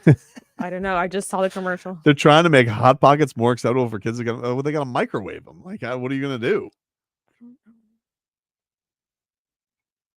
Pretty Maybe I crazy. missed the angle of the commercial. Maybe. Anyway, we'll take a quick break. Get into a little Panthers. They are rolling right now. Back in action tonight. The brothers Tkachuk. Could we have another throwdown? Last time these two shared the ice, there was brouhahas between both teams. Mommy said no. Mom said no. Grandma Tkachuk, she was horrified in the crowd. Horrified. But the problem is right now, the Cats are rolling. So I don't know. This could lead to, if the Cats do what they did this past weekend, which is put 9 goals on the Tampa Bay Lightning. That was crazy. I had 9 to goals. do a double take when I saw the score this weekend. They told Vasilevsky to take a hike. I mean, it's only right. I mean, it's not like the Lightning's had mind control over the Panthers. I know, for the last 3-4 years. It was a warning shot to let them know, dude. Hey, this ain't years past. The Panthers, they don't play around with their food anymore. They do what an actual Panther does. Swallow it whole. Okay. Why are you looking like that? Take a break. Caught me off guard. Back after this.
Welcome back, everybody. Welcome back. Tobin and Leroy here with you, 560 WQAM. Let's get to some cat talk here, brought to us by our friends over at Celsius. Hockey fans, don't sit this one out when it's game time. Make Celsius a part of your play and get that energy up. Game day is fueled by Celsius Essential Energy Drinks, the official energy drink of your Florida Panthers. And man, the Panthers. What a win this past weekend. The Tampa Bay Lightning, you're on notice, dude. I mean, the Cats went out there and they absolutely throttled the Tampa Bay Lightning in just complete domination. 9-2 over the Bolts. And just a scoring output from everywhere. The Cats right now dominating on the road. Can't be stopped on the road. Now they get to go back into their own barn to do some ass kicking. But you had, just a night where Sam Bennett, a couple goals for him, a couple goals for Matthew Tkachuk, Brandon Montour. It's been a little quiet this year. He got in the action. Carter Verhage, of course, Swaggy's going to get some goals going. He turned his swag on there in the third period. But just an absolute destruction. Vasilevsky, he didn't want none. He tap machine. Out. Take me out. Can't do this anymore, coach. Paul Maurice has got these Cats playing just right now. In fact, let us hear from Paul Maurice. Paul Maurice has got to be thrilled with where things are at right now with his hockey club. And why not? Not with the way they're playing right now. Tops in the Eastern Conference. Actually, the defensive parts of our game, I thought our forecheck was good, and not necessarily in that we scored goals off it, but the hunt back on it, then our gap was good. I thought it was such a strange game. Like, for the coach anyway, once it gets to 5-1 or 6-1, it's just no fun, right? There's nothing good happens basically after. But I didn't think we came out of structure. I thought, they had a push, the proud team. Over 82, you'll get into those every once in a while where everything goes in for you. And we certainly have had a whole lot of nights, especially early this year, where the puck didn't go for us. So it's good for the guys to get a chance to have one of those nights. But I thought Sergei was really good at the time when the game could have gone either way. And our gap was good, and our intensity was good for, the 5 o'clock start you always worry about because it's coming off back-to-back nights and you're on the road for 3, but we had good jump today. Sam Bennett, huge game. Yeah. Early on, just a lot of praise to go around in a game like this, but him in particular, seems like he really gets up for these games that are, have this kind of. Well, he can play in a lot of different styles, but the physical grinding, but fast games are built for him. That's what he's good at. I think he and Matthew had 4 points on about 12 and a half minutes because it was good. Like, one of the quiet things that's happened here is Lundell, and this road trip, I think it really stood out. Lundell line and Stenlund's line played so very well that I've been able to really flatten out some of the minutes, and not in terms of just holding water. They score goals, right? They're out there banging and making things happen. It's made us, I think, a little bit more powerful team in that you can go up for 3 and 4 on the road and have lots of jump at the end. Oh man, I mean, they've been absolutely killing it with the way they've been playing right now. And yeah, good to see Benny get involved in a game like that. Tkachuk, he has a couple of goals there in the second to put this one really out of reach for the Panthers. But he says that when he was talking about those moments where the game was it could have gone up for grabs for Bobrovsky, it was probably about 15 minutes because they whooped him, J Fig. I love how whenever he speaks, it just sounds so downplayed. Yeah, like they did that. They did a good job. It's a good game, but you don't really, you're in the game, you don't really think about the score, you just focus on one moment, and I thought it was solid performance by our guys. It was a great penalty kill again, and it was a solid game. An early goal 24 seconds in for Tampa, but that didn't deter you or your teammates. Just what does that say about the composure of this team and just sticking with your game? Yeah, it is, sometimes it happens, it's okay. And we build the mental strength, believe in each other and work for each other. And the game is 60 minutes, and we just approach it one shift at a time. Everybody know their role and everybody pulling the rope the same direction. How nice was it being out there? Obviously it's a road game, but you hear the fans kind of chanting your name. When he says like pulling the rope in the same direction, is that the same as Spo saying don't let go of the rope? Like, because I imagine when he says pull the rope, like I imagine them all kind of in the Arctic, but they're all pulling a sled in the same direction, kind of like kind of like sled dogs. Like that's what it is when you're all pulling the rope in the same direction. But when it's Spo, I'm curious, Spo, it almost sounds like a tug of war, right? Like you're not pulling the rope in the same direction, but you don't want to let go of the rope because then you lose the tug of war. But I guess technically on your side, you would also be all pulling the rope in the same direction. So do you think Bob is talking about a tug of war, JFig, or do you think that there is somewhere where they need to pull the rope, i.e. a sled where it's not easy to get a sled through? I actually pictured that. I'm thinking it's the sled. Me too. Probably didn't feel like your traditional road game tonight. Yeah, definitely. It was special. So it was great to feel that, great to hear that. So we had a great support tonight. And for yourself, now 6 straight games with 2 goals or fewer. Do you feel like you're in a particular zone right now, or just like you always say, just day-to-day building? Yeah, I don't focus on that. Like sometimes you got this, sometimes you got that. Like you focus on one shot and one moment and keep going. So it's a long season, and the fun part is in the end. I mean, listen, guys, I got to tell you, you guys should know better. Stop trying to get Bob off his focus. Is that like 4 times? Yeah, just enough of it. Just to let the man focus one shot at a time, one shift at a time, one puck at a time. One focused sled. Focus. I love the fact, though, that the Cats fans was taking over the barn of the Bolts, because I remember distinctly, this was actually the same day where I failed to get a Stanley C. Panther for my kids, but it was a Cats Tampa Bay Lightning preseason game. And there was a really obnoxious Bolts fan right around our area, and my kids were not happy with him. He was very obnoxious. They had just come off of winning the cup. So for me, there's a little extra. It's a little extra sweetener to go and beat them. But the idea that now the Cats fans are taking over Tampa Bay, a la the way the Heat fan takes over Orlando, it says something. It really says that the Panthers' territory is spreading. Right. Because the one thing you can say about a Cat, JFig, is once they take over a territory, there's no coming back. So now Tampa Bay is ours, because the Panther does not lift that up. Especially that's our home now. Yeah, that's our home now. Cool. That's where we prowl. We prowl like Panthers, where the Bolts think they strike. That's why they're the Florida Panthers. Exactly. And they're just a region. Not Miami. They're just a region. Look, it was a nice placeholder for Tampa. Congratulations to them, but it's over now. And what you've been dealt is a truth bomb, and you got it 9 times. 9 times for you to just eat puck after puck after puck after puck. And you couldn't take it anymore. You said, Vasilevsky said, no more. No mas. So, yeah, he said no mas. No mas. And now, what? And the gatos be vamosing, okay? And so we're here. I kind of set you up for that. We're here right now, okay?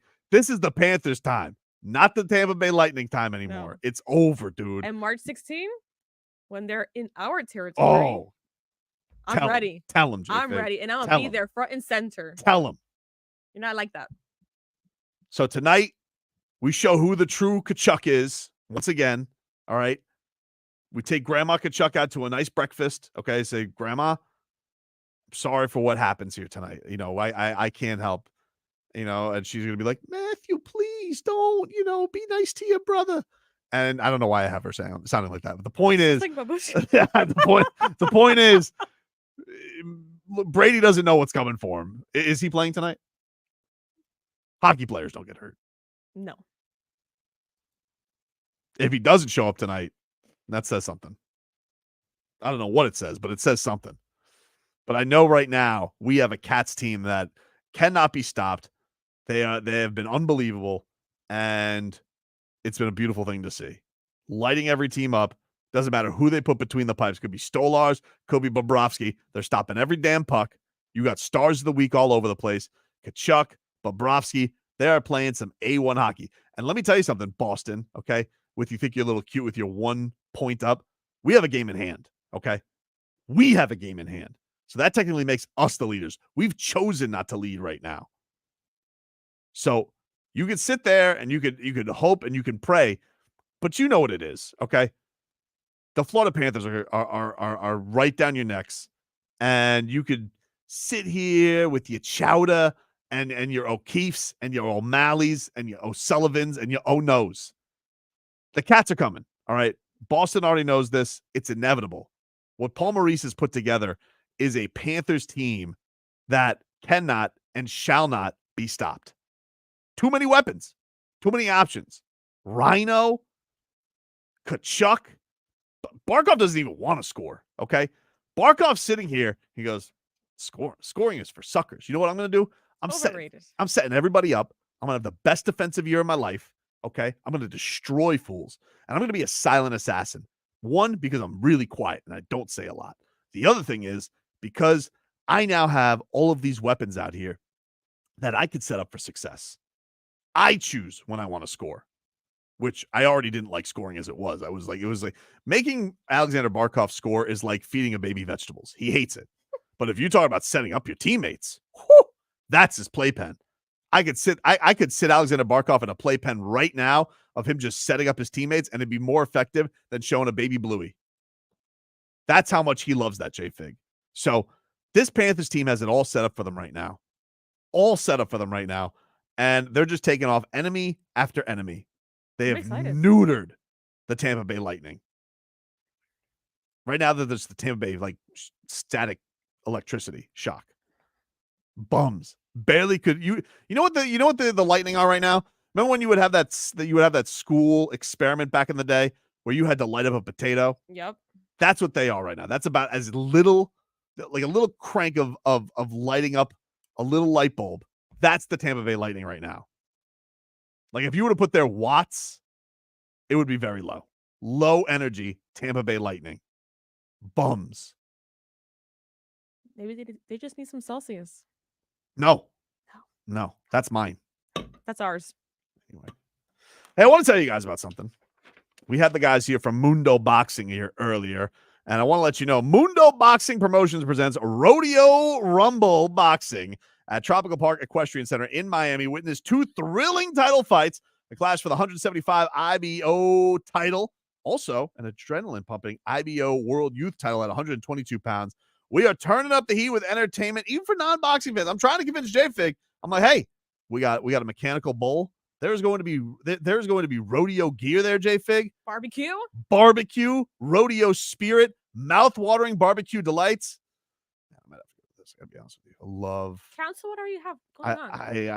I might have to. It's an unforgettable country-themed fight night full of adrenaline, entertainment, and camaraderie. Get your tickets now. MundoBoxing.com. That's MundoBoxing.com. We had the boys here earlier. They were fantastic. We had some great tales. Sense Boy, who's coming from Nigeria, lost his father. I wanted to cry. Did you guys not want to cry hearing that? That really touched me, that story. I tried it was ignoring it. It was gooses galore. Lorenzo Medina, the giant killer. All right. He's a heavyweight, local heavyweight, 19 years old. This is these Miami shows. They're fun. I cannot recommend them enough. They're so fun to go out there, see the entertainment, the crowd, the atmosphere, and there's rodeo, dude. So get your tickets now, MundoBoxing.com. But if you want to, you know what? I'm going to do this. I'm going to give away a pair of tickets right now. I got one more pair of tickets for today for Mundo Boxing right now. Caller number 9. Yeah. That's a lot. I don't want to make Vlad wait for 9 callers. He has time. Yeah, I know. They took away his microphone. This is ridiculous, Vlad. Caller number 4 right now to 305-567-0560. If you guys want to go see Mundo Boxing's Rodeo Rumble March 1st at Tropical Park Equestrian Center, caller number 4 right now to 305-567-0560 gets a free pair of tickets. 305-567-0560. 15 minutes of heat.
All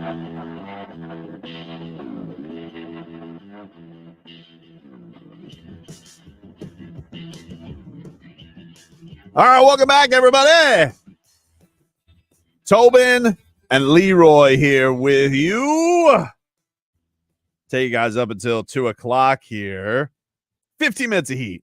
Want to get to some heat talk here, but also want to let you know we've got a great contest going on for you. A chance to get a meet and greet and an autograph and photo op with none other than Jaime Jaquez Jr. He is going to be at Hollywood Collectibles on Sunday, March 3rd. For your chance to win that meet and greet photo op and autograph with Jaime, text the word Jaime to 20357. That's Jaime to 20357. And you will be entered in that contest as Jaime Jaquez Jr. is he's making the rounds with these autographs. I love it. Love the fact that Jaime is going out there and getting hold on, JFig, is today Jaime the word or is Jaquez the word? Let me Hey, go Len! For you. Is that's not right? I think it's Jaime? Jaquez is actually the word because we had a President's Day, so I might be off. That might be on me. My bad. Text Jaquez to 20357. That's Jaquez. Jaquez. Jaquez. Text that to 20357. Text Jaquez, his last name. Jaquez to 20357. Hey, that's on me. That's on me. Are you sure? Do you want me to It says Tuesday. Today is Tuesday, yeah? It's Happy Tuesday. If you guys want to see Jaime Jaquez Jr. at Hollywood Collectibles, if you don't win, you guys can still go to HollywoodCollectibles.com and purchase tickets to this meet and greet. It's a text contest, so message and data rates may apply, but text the word Jaquez to 20357 if you guys want to win that meet and greet with Jaime Jaquez Jr. on Sunday, March 3rd at Hollywood Collectibles. Text Jaquez to 20357. Speaking of Jaime Jaquez, he went off and did some good things in the dunk contest. The only critique I have, JFig, of Jaime Jaquez Jr. in the dunk contest, the backwards hat. Because when it fell, bad look for the judges. You can't have flying props all over the place. You got to have everything in place. Could you really blame him, though? I think it was the hair. You know, the hair likes to have its moment. I don't know what he would have had for the finals. We don't know. But I do think he missed an opportunity with not doing a Star Wars thing with Kylo Ren. He should have done something, especially with that floor. That floor was on drugs this past weekend. I mean, they had all types of things that were going on with the special effects and all the things that they were trying to show off. It was cool. It was cool. But I think that would, imagine if you would have had like the lightsabers on the court for him to do a dunk there. Well, I mean, they put the Mexican flag, right? Yes, they did. That was cool. That was nice. That was cool. But I think I don't know. I just felt like the judges gave him nothing. They gave him no buzz, no love. No. For the other guys. The other guys, they got a little bit more attention. I don't know if they were falling asleep. I mean, the old fall asleep. So maybe that's what was going on with the judges. I don't think they were falling asleep. Do you think it's and respect to Dominique, right? But like, maybe we should get a little bit more of a youthful judging panel than what we have. Like, they always go with the More old excited, heads. youthful panel. They always go with the old heads. I think that they should go with a younger demographic because, I mean, who was the youngest guy there? Gary Payton? Yeah, it was Gary Payton. Hey, the mic works. All right. Hey, Vlad's back. Good job. Hey, Good job, Steph. Yeah. And by the way, this is a message to everybody else. Don't use tape. Bad move. Double-sided tape. Yeah, I just think that maybe we should have like Dwayne Wade did it one year and he was like fresh off retirement, but I don't understand this. Everybody there's 100 years old. Let's get going to it. Dade South says, I didn't notice that his jersey was different until the next day. That's true. Did you notice that? I did notice that. Actually. Cultura. Yeah, that is the and also I think the El Heat Cultura. That is the jersey. So it is Jaquez. Go to the email I sent you. I said it was Tuesday. I said that's on me. We just wanted to make sure. I said that's on me. I got it Tuesday. Is this like on YouTube? Yes, it is. We're live. We've been doing. Yeah, look, we're live. This has been a great show. A lot of guest appearances. A lot of guest appearances today, man. A lot of people too. So Jaquez, that is the word. 20357. But anyway, they actually did. So the culture had the U. I mean, the U was in red. Mm-hmm. I think they were trying to make it also look like an 11. Yeah, that's what I was looking. It looks cool. I definitely. Really nice. I think those are for sale now at the Heat store. You guys should go Go get that. But no, Jaime had a great showing. I thought that I thought he got hosed. I thought he got absolutely hosed. It's just enough of Jaylen Brown. It's enough of Jaylen Brown. This guy, he walked in there like his bleep don't stink. Like, I'm saving the dunk contest, everybody. And it was almost like, I hate to say it, but you know what it felt like? It felt very boxing. It felt like a lot of the times in boxing, you'll notice on big cards, there's going to be one judge who has a lopsided score. And it feels very much like that judge is in the pocket of the promoter, just so we could have like just a fail safe so the guy won't lose. And it felt to me very much like the judges were told, hey, this Jaylen Brown's a little sensitive and he's here to dunk. Go easy on him, all right? And so every dunk that he had, he got a fluff score because he was the all-star gracing the dunk contest with his presence. Just what it felt like. That's what it felt like. It did. But I don't even understand why. And this guy, all right, I'm very slowly starting to hate Jaylen Brown. Okay. I just wanted this to be clear. Really? Slowly? Slowly. Yeah, I used to be a lot of my stuff went towards Tatum because it's enough of him already, too. But and somehow he managed. He might be on the Heat one day, so I might need to chill. Him and Bam are very close. I'm not wailing. I'm just pointing that out. Wait, let me ask you this. He's not wailing, but there's a flip to that though, Tobin. What? Tatum could be asking Bam to join Beantown. He's going to Boston. No. You think Bam Adebayo's going to Boston? Are you crazy? This guy's never leaving the Heat. Nuts. People think Bam Adebayo's gonna get lured away. I love the Boston. fact that you said that he's never leaving the Heat. Ridiculous. But dude. if there's a big whale that's available and Bam has to go, he's friends with everybody. We're not wailing. Remember that. The problem is like, he's gonna have a couple of competitions this summer because after he wins the championship, then you're gonna have Spider wanting to come here, you're gonna have Dame wanting to come in. Please, Bam, I'm sick of Giannis. Which, by the way, kept Giannis off the top 5, huh? Trouble in paradise with the old Milwaukee Bucks. I'm telling you, there's a little bit of frostiness going on with him and Giannis. You know what I love? love? Giannis was calling him old this weekend. Yeah, because they were the oldest guys there. Now, you know what I love? This is what I love. This is what makes you, Tobin. You would love for there to be some animosity and turmoil in the Milwaukee franchise, the locker room, because then you could say, you see, Dame, you see, you wouldn't have this in Miami. There's no turmoil. There's no fracas. There's no about. You don't see Spo getting fired in the middle season with a great record. You'll never see that. As a matter of fact, they gave him a contract extension. Stability. Yep. Yeah, that's what you really want to tell Dame.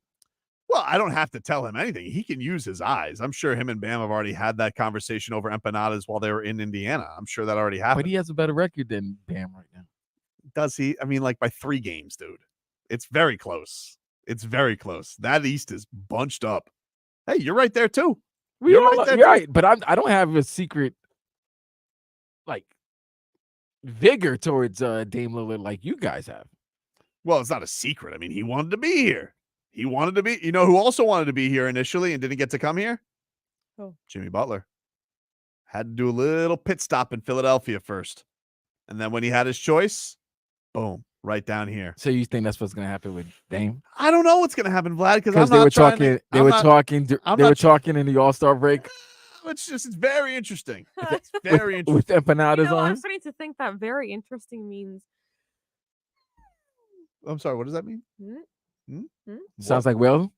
That was a preview. Okay. One could say that it does sound. One could always say. Tobin could say that. One could always say. One could say, but like you would agree. As the people are saying. Let's just be real about it. Have you seen Damian Lillard look that happy all year? Because I haven't. He won the 3-point contest and he won. It was almost like Damian Lillard.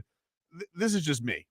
All right, I'm not a pot stirrer, but I am an observer of things. You're not a pot Yes, stirrer? I'm not a pot stirrer. 100% are. Okay? I'm not a pot stirrer. We can be here for days showing -1. all your pot stirring.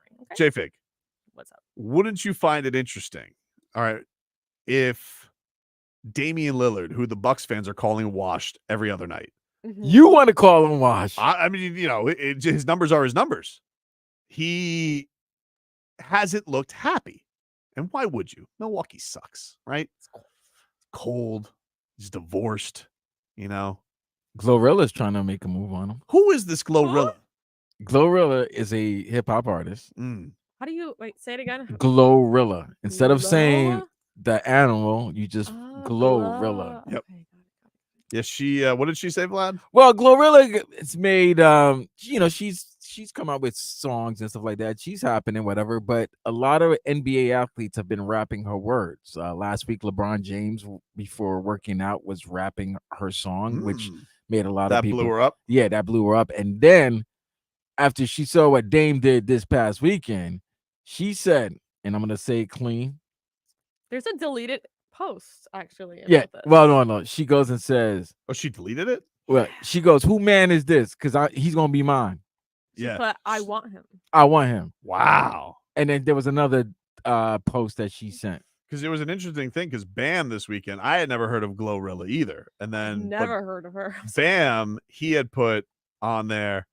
Just remembered I didn't get a pic with Glorilla. Wait a minute. Now. All right. Huh? And he put mad emoji and then a melting emoji. Time out. So Bam. A melting emoji. So Bam, maybe Bam could be the guy to set up Glow and Dame. Could be. And there's a wedding in Miami. Maybe. And best man is Bam. And it's just natural for him to say, well, since I'm already in Miami getting married, I might as well get married to the Heat. And boom, there you go. I see. There you See go. there, Tobin. You know what? Did you make him do this? No, he's just. I didn't know anything about Bam. I didn't know anything about Bam with Glow. Now, when you said Bam and Glow, I'm like, wait a minute. Now I could be a pot stirrer like Tobin. I'm not stirring the pot. I'm just a tea leaf reader. No, And, Same thing. Same thing, dude. Same thing. I'm just saying, like it is. You one would say that is interesting though, JFig. Okay, keep using that. One would say. One could say that is interesting. Glorilla likes Dame. Mm-hmm.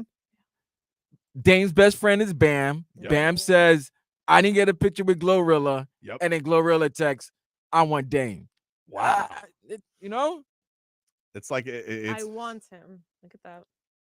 She asks who man. First of all, she asks who man is that? He's nobody's man right now. I believe Right, he's a but the single fact man. of the matter is, even if Dame was with someone, she's letting it be known she wants him. Unless Even if it's not officially official yet. I don't know what. There's even a hashtag going on. Get him Glow.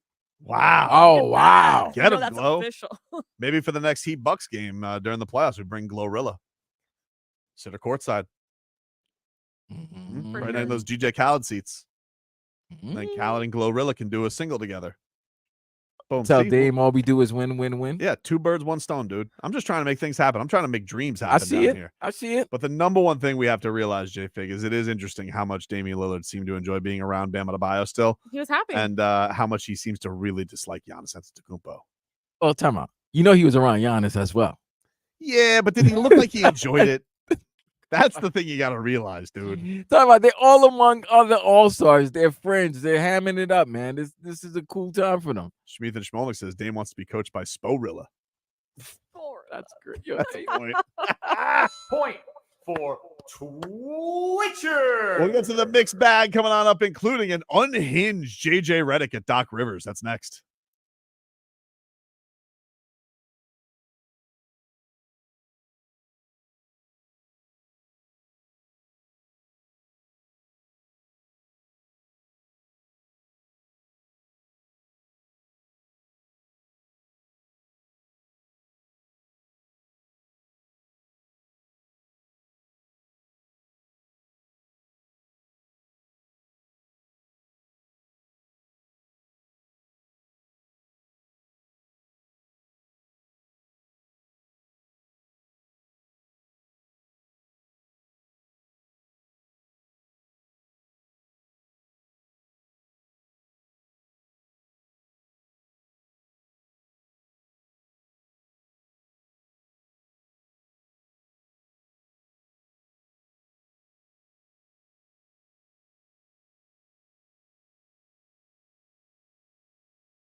Welcome back. Tobin and Leroy here with you. Well, I'll let you guys know. JFig just showed me the best picture ever of Jaime Jaquez Jr. We'll get that for you. But first, it's time for our mixed bag, which is brought to you by Broward Health. Well into your future. So, you guys familiar with JJ Redick? A guy you love? Yeah, I don't have anything against JJ Redick. I just want to be clear on this. You always say that, but it's not really. No. I just clear. because I feel like I come off as a JJ Redick hater, and I'm not a JJ Redick hater. I think JJ Redick does a good job. Don't fool me. But it's just enough of JJ Redick. You would agree with that, right? Like it's just enough of him. Enough like of we get so much JJ Redick. Now I feel like JJ Redick has been passed by Pat McAfee because it's enough of Pat McAfee. I don't hate Pat McAfee by any means. Like good for him, great on the success, but it's enough of Pat McAfee, right? Like he's everywhere. It's enough. That was JJ Redick. That was JJ Redick. But JJ Redick was on First Take today. And you guys familiar with Doc Rivers? Familiar. He is the head coach of the Milwaukee Bucks. He has been making every excuse under the sun. And JJ Redick played for Doc Rivers at one point when he was on the Clippers, Lob City Clippers, always underachieved. And JJ Redick, what? You're gonna love this picture. I'm so sorry. There's a lot more. Okay, I'm Oh, sorry. really? Okay. So JJ Redick went hard in the paint at Doc Rivers. Here he was today on First Take. Side note, real quick. No one's going to react to Doc's audio there. We've been here 7 minutes since we showed that audio. Nobody's going to react to Doc's audio. Do you want me to get it repeated for you? You don't have to repeat it. We don't have to repeat it. I can repeat I've seen the trend now. I've seen the trend for years. What's the trend? The trend is always making excuses. Doc, we get it. Taking over a team in the middle of the season is hard. It's hard. We get it. Just like getting traded in the middle of the season is hard for a player. We get it. But it's always an excuse. It's always throwing your team under the bus. They lose to Memphis. Oh, it's his players. Memphis was playing G League guys and two-way guys. And then you look at his quotes over the weekend. Now he wants to take credit for the James Harden trade to the Clippers working out. He wants credit for that. There's just there's never accountability with that guy. There's never accountability. Wow. He's right. Yo, he went ham. He went hard, man. Wow. That might have been the hardest I've ever seen JJ Redick went to the paint. I think so. The last time I remember him doing that was when he roasted the dude on the Pelicans, the GM there, Griffin, for lying to him. But JJ Redick, wow. He's right. Spo would never do what Doc Rivers does. Doc Rivers been there a week. He's blamed travel. He's blamed meshing together. He's blamed everything under the sun already. And then the last game, he had enough, and he goes, I think we're already in Cabo. Enjoy that, Damian Lillard, for the next 27 games. And then, of course, 5 when it's, the Heat hosting you in the 3-6 series. Because that team is going down. They're plummeting. I'm telling you right now. JFig, did you see that? Wait a minute. Plummeting, dude. Did you just say when you're hosting Milwaukee in the 3-6 series? That's right. That's right. What did I say? What did I mince words? Schedule's light, Vlad. Okay. Schedule's light. Easy work for the Miami Heat. 3-6 coming your way. You guys get the 4-5. I don't know if you're going to be hosting Indiana or what you want, but look, it's a good improvement for you guys. Are you guys getting OG back, by the way? What's going on with the Knicks? Yeah, we're getting OG back in the next couple of weeks. All right, there you go. And Julius and Mitch. I don't know when Terry Rozier is going to be back. They said it was good news. They said it was. I thought it was good news. Yeah, but I can never trust the Heat with that stuff. The Heat are very when the thing that deterred me with that is they're the most secretive injury organization this side of the Patriots, and for every reporter to come out there, not that I'm questioning the credibility of Ira and Anthony or whomever, they're great. You can't question. They're great. Ira's an OG. Maybe he got it from Terry Rozier's side of things, but as far as the Heat's concerned with injury clarity, I was like, very nice to hear that. Kind of skeptical because you just never hear that from the Heat, And I feel like I'm going to hear Eric Spoelstra for the next 3 weeks tell me that he's making progress. That's what I'm just fearful of. But I don't know. I don't have any intel on it. It's just my natural instinct when it comes to Heat injuries. You're very skeptical. I think that he'll be okay. Like, I think he'll be back for the playoffs. But when they were like, might be back after the All-Star break, I was like, really? If that's the case, then he was almost pulling a Paul Pierce with hamming it up in that injury because that looked bad. I was scared when that happened. Also, LeBron James. You familiar with him, JFig? Another person you love. We have a complicated relationship. Just like you and Redick. Complicated relationship. A complicated relationship that you were not too long ago. Situationship. Some would say. Oh, a situationship is I a would better agree word. with- you know what? I agree with that. I would would agree with agree. that, JFig. I would agree with that. Situationship. It is a situation that you were actually not too upset about reoccurring. Yep. Well, listen, 7-game losing streak will make you think things, you know? It'll make you think things. We've all been there. But he was letting everybody know, even if he does come back to the Miami Heat, Oh. he's not sure if he wants a farewell tour. This was LeBron James. I have not mapped out how many seasons I have left. I know it's not that many. I also don't know if I will. I was asked this question a couple of days ago. Will you kind of take the farewell tour, or will you kind of just Tim Duncan it? I'm 50-50. He's not 50-50.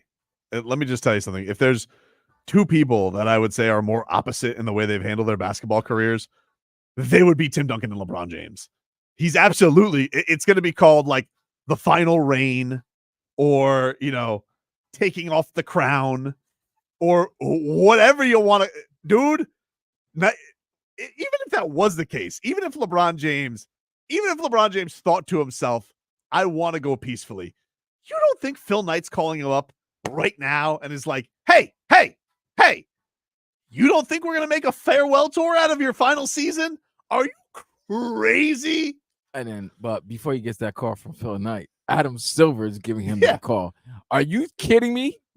Are you nuts? That's 41 road games that they can automatically pencil in as sold out.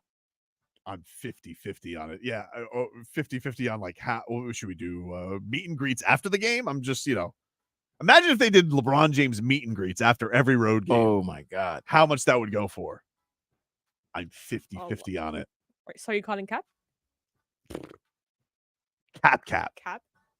Captain Crunch. That's horrible. 50-50. Are you insane? -1. LeBron's gonna go 50-50 on a farewell tour. No, I mean we all know he won't do that, but that would be dope. I always said if he just rode off into the sunset, bro, what I would do if I was him, depending when the last game is, because if it's a game 7 finals and I win, I'm just taking off my uniform, my sneakers, and putting it in the middle of the court and walking out. What if he comes back? I mean, like, or what if he decides to change his mind? You know, then then you left your uniform and sneakers on the court. Just go back on the court and pick them up and put them back. That's what happened to Cejudo this past week. 0-2 since the unretirement after 3 years away from the sport. See, once you say you retire, you got to retire, bro. That's what I think. Because your mind is already retired. Your body's listening to your mind. Yep. Oh, you're retiring? So am I. Can't pull a Tom Brady. Let's do one more here in the mixed bag. You guys familiar with Anthony Rendon, baseball player?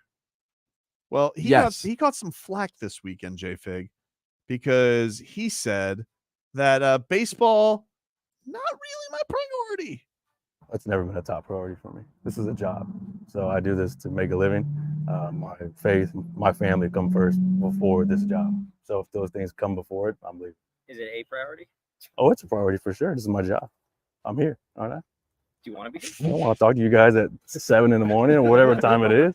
So Do you want to like be here playing baseball? I have answered your question. So why do you keep picking at it? Oh, yeah, you technically answered it. Thank you. Now, I like to make a point.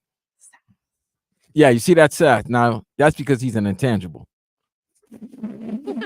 If that was one of my people saying that, if that was Jazz Chisholm saying that, he'd be ridiculed and ripped. People are giving him hell. They're giving him hell. I They're mean, not like, giving him for 4 Anthony long Rendon- blaze hell. I mean, the guy got a $245 million contract. I feel like it not being his priority has worked out pretty well for him. I mean, you can't knock it. It is interesting that Giannis said something not similar. Oh, geez. But Giannis said something this weekend where he was like, I don't watch basketball. I don't care for basketball. I don't even know anything. Now, I think he's capping. You know, I don't think he's telling the truth. I think that's cap. I think, you know, this is a guy who is very competitive. look, Giannis says some kooky things sometimes, like there's no such thing as failure. But there's a lot of baseball guys. I don't think they like baseball because they think baseball is boring. You know? So I think that I don't think that, but they just happen to be good at it. You know what that happens with a lot? 7-footers. There's a lot of 7-footers who are very moody because they were forced into this world. You know? It's like Boban. Don't you think Boban would rather be doing something else? No, but he's forced to be a basketball player. Well, Yeah, Boban wants to be an actor. He wants to be a stunt double. If Bobby could have his way, Bobby would probably be like a sea captain or something, but it's very hard because he's tall. You ever try and get on a boat, J Fig, as a tall person? Not easy.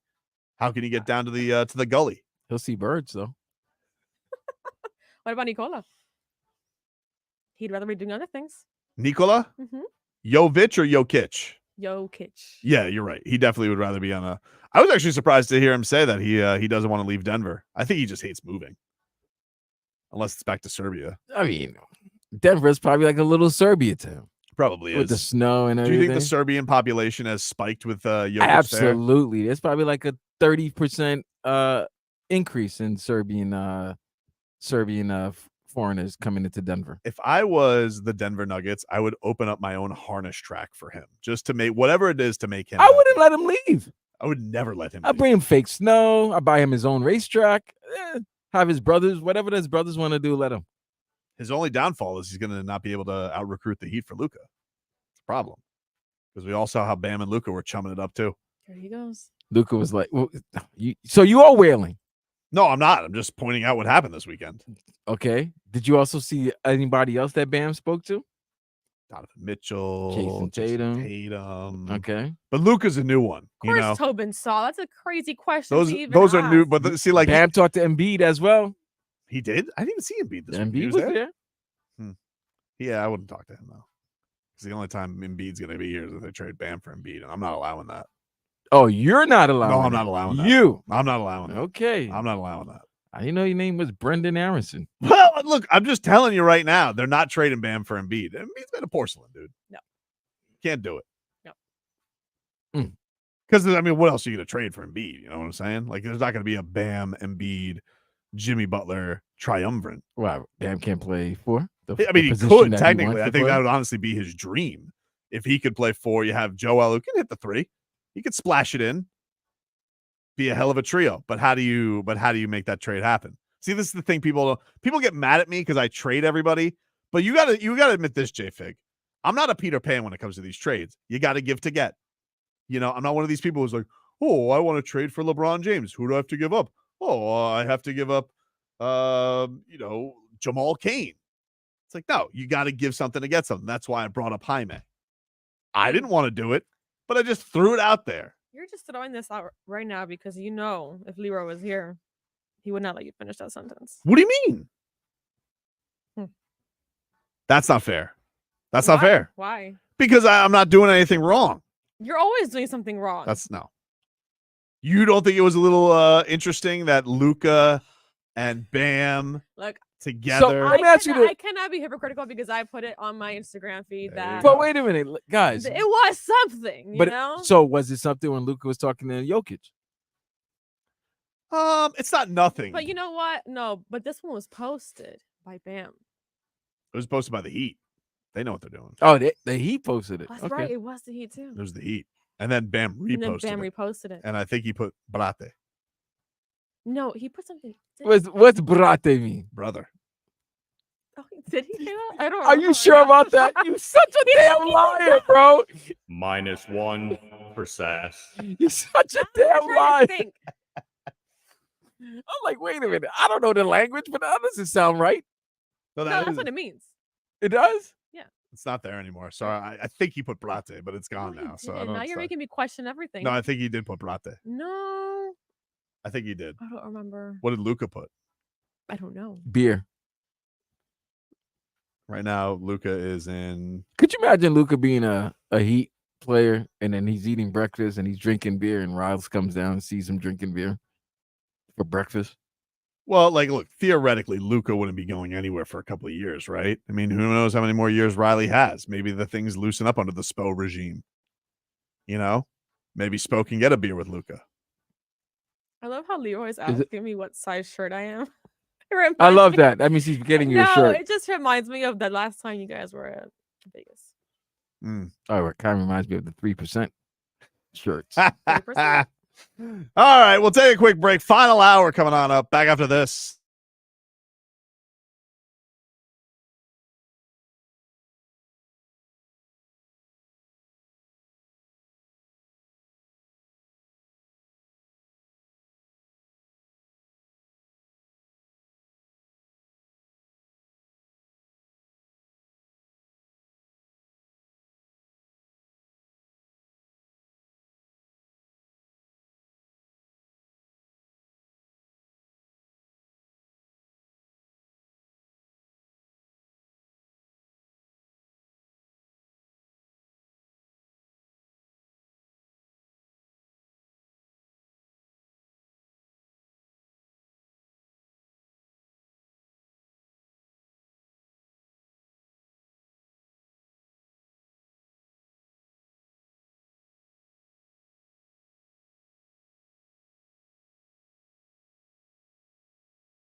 for your boy. Shout it, yeah, yeah. Hey, it's Low So, in case you ain't know so. Adrian, All right, welcome back.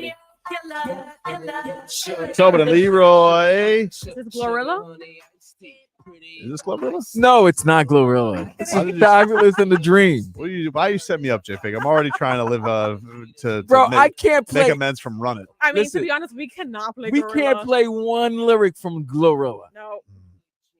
It's dangerous. No wonder man wants a picture with her. But it makes sense though. Hold on. Dangerous territory. Dame is a rapper. She's a rapper. They can feature in each other's songs. And among other things. Just gonna give you the look. All right, let's start off this hour by getting you an Inter Miami update brought to us by Kettle One. Kettle One vodka made to cocktail. The Pinks. They get going tomorrow, man. Oh my. They get going tomorrow against Real Salt Lake, 8 o'clock. Do we have that? Is that on our airwaves? Still in debates. Still in the talk. Still in talks. All right, I didn't know. I'm just here. But we love them though. We love them. Love we the love them. Pinks. We love the Negro Rosas. Yes, we do. Love the Pinks. So they get going tomorrow, 8 o'clock. Messi and them boys start off year 2 under the Messi era. Meanwhile, the rest of our headlines, which are brought to you by the new Palmetto Ford Truck Super Center. Why buy your truck at a car store? Palmetto Ford. We know trucks. Why did you make the Celsius? And Celsius. Well, Because I don't have a truck. Oh, it's the closest thing to a truck. fair enough. Sorry, I asked. What is going on with Jaime Jaquez JFig? You know how She's going crazy for him right now. Whoa, we need to relax. Okay? Well, do we have a new Gabe Vincent? It's something with the hair. It's about hair. It's about hair. If a man has hair with body on it, that's I've thing. seen some young Jaime Jaquez with no hair, and he does not have the same swag as. I think he still looks okay. He's okay, but he's got a thing going on with the hair and the mustache. Well, I gotta tell you, he has more things going on right now. You know how you said he's everywhere. Mm-hmm. Now this man is on the cover of GQ magazine, Mexico. Wow, can we see it? Do you have this for us? Yes, but are you ready? I think so, and I'm not sure. I mean, I know how you function. I know how you work. I don't know what does that mean? Because I've seen you go Google Gaga over people. And their Listen, if he's handsome, I'm not gonna mince words. okay, well, I mean, here's one. Wow, What do you think? I gotta tell you, Very Miami vibe. very Miami vibe.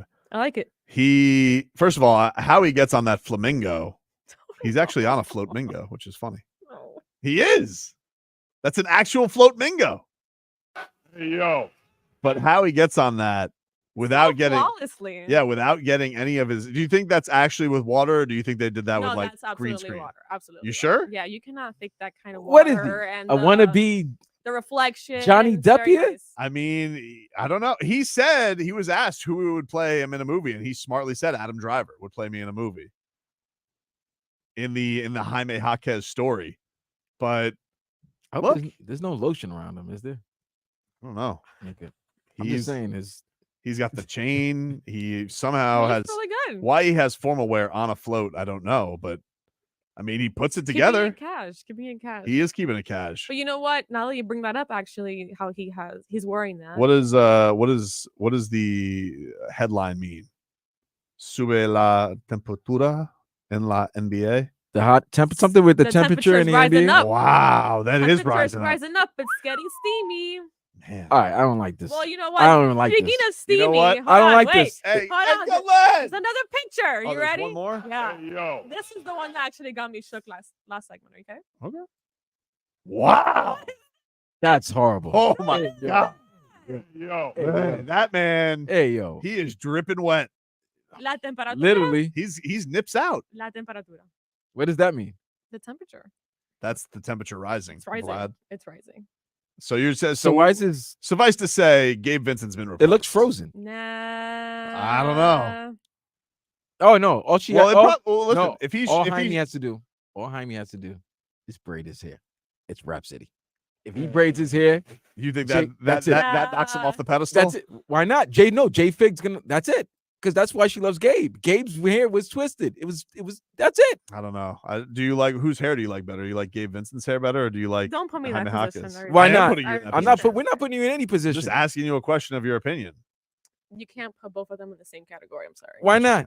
I would say naturally, I think Gabe Vincent is a more handsome man. Right. But that Jaime Jaquez has an essence to him. He does have an essence. He's and got a They're both swag. very handsome. He's got a Cali swag to him that's just a little different than Gabe Vincent's Cali swag. Oh yeah, they both from Cali. Yeah. You like the West Coast, don't you? Yep. JFig? Apparently so. I'm in the wrong coast. I haven't seen. I got to be honest There's with you. a lot of birds there. I haven't seen a sensual. Not if I go over there. I haven't seen a sensual Miami athlete picture like that since when D-Wade? I was gonna say Giancarlo Stanton when he was splashed nude. Remember when he was in the ESPN The Body Issue? They just covered him with water. That was it. It was just- no makeup, nothing. It was Giancarlo Stanton naked except just water in front of his Stanton. In front of what? In front of his Stanton. In front of his Louisville Slugger. Sergey said you need to add that pic of Jaime in the Dartboard of Doom? Yeah, I think he's to it, right. Kyler Murray pick. You know what? I think he's right. This one? Wow. That was surprising. I mean, I was surprised. I don't know. Where was that? Why That does was he have a Stone Cold Steve Austin jacket on? I don't It's like the that. No, it's the same thing he's wearing here, except it's wet.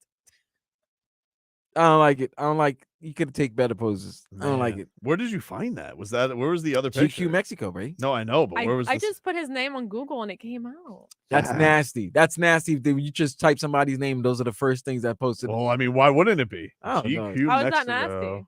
It's just. Is there more? I tried looking for more. Wow. So far, no. Oh, you want to find him with a Speedo on, don't you? Absolutely. You know dude. Wait, See, I told you that's how he functions. Becoming the breaking rookie. How about that? Look at this kid, man. He's taking over. Taking over. Taking over old Jaime Jaquez.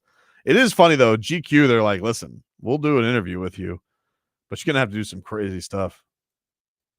I'm pretty sure he had no problem getting on the float, getting in the water. How about that? Float Mingo. Anyway, He did that just for you. I think he did.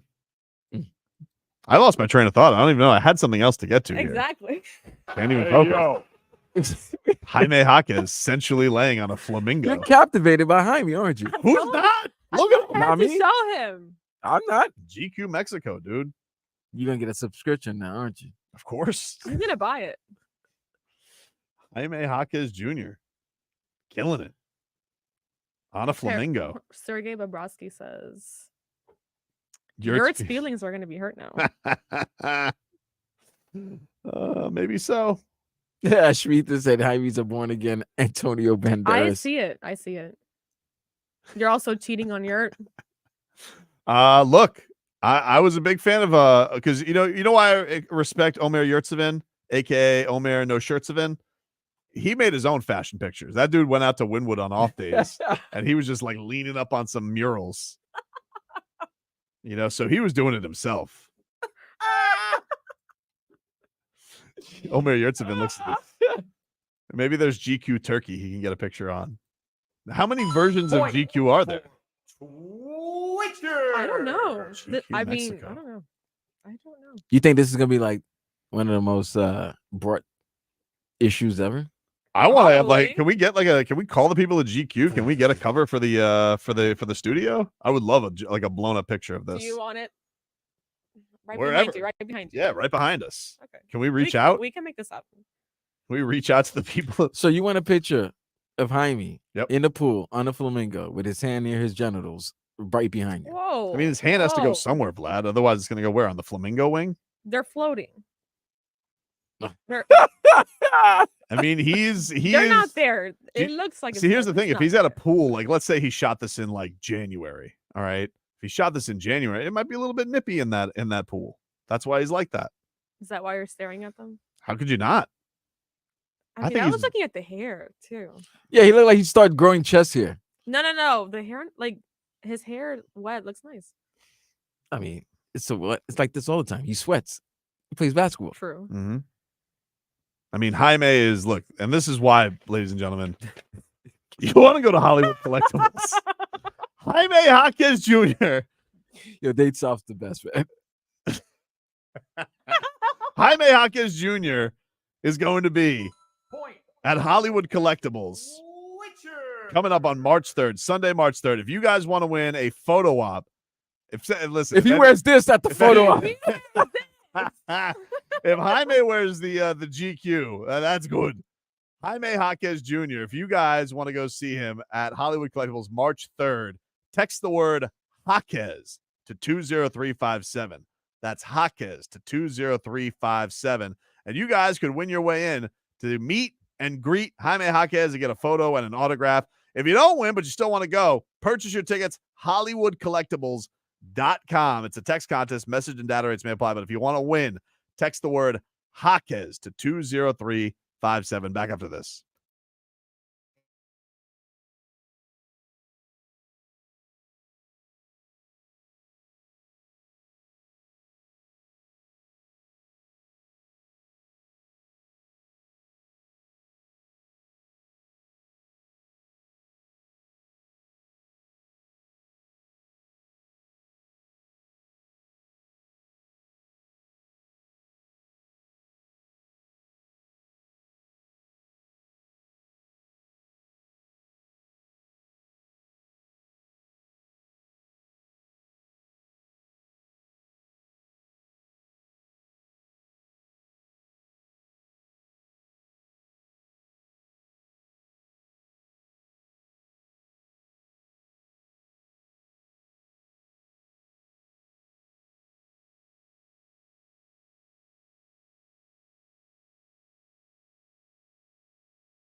Missed it. We had Dorell Wright on earlier in the show.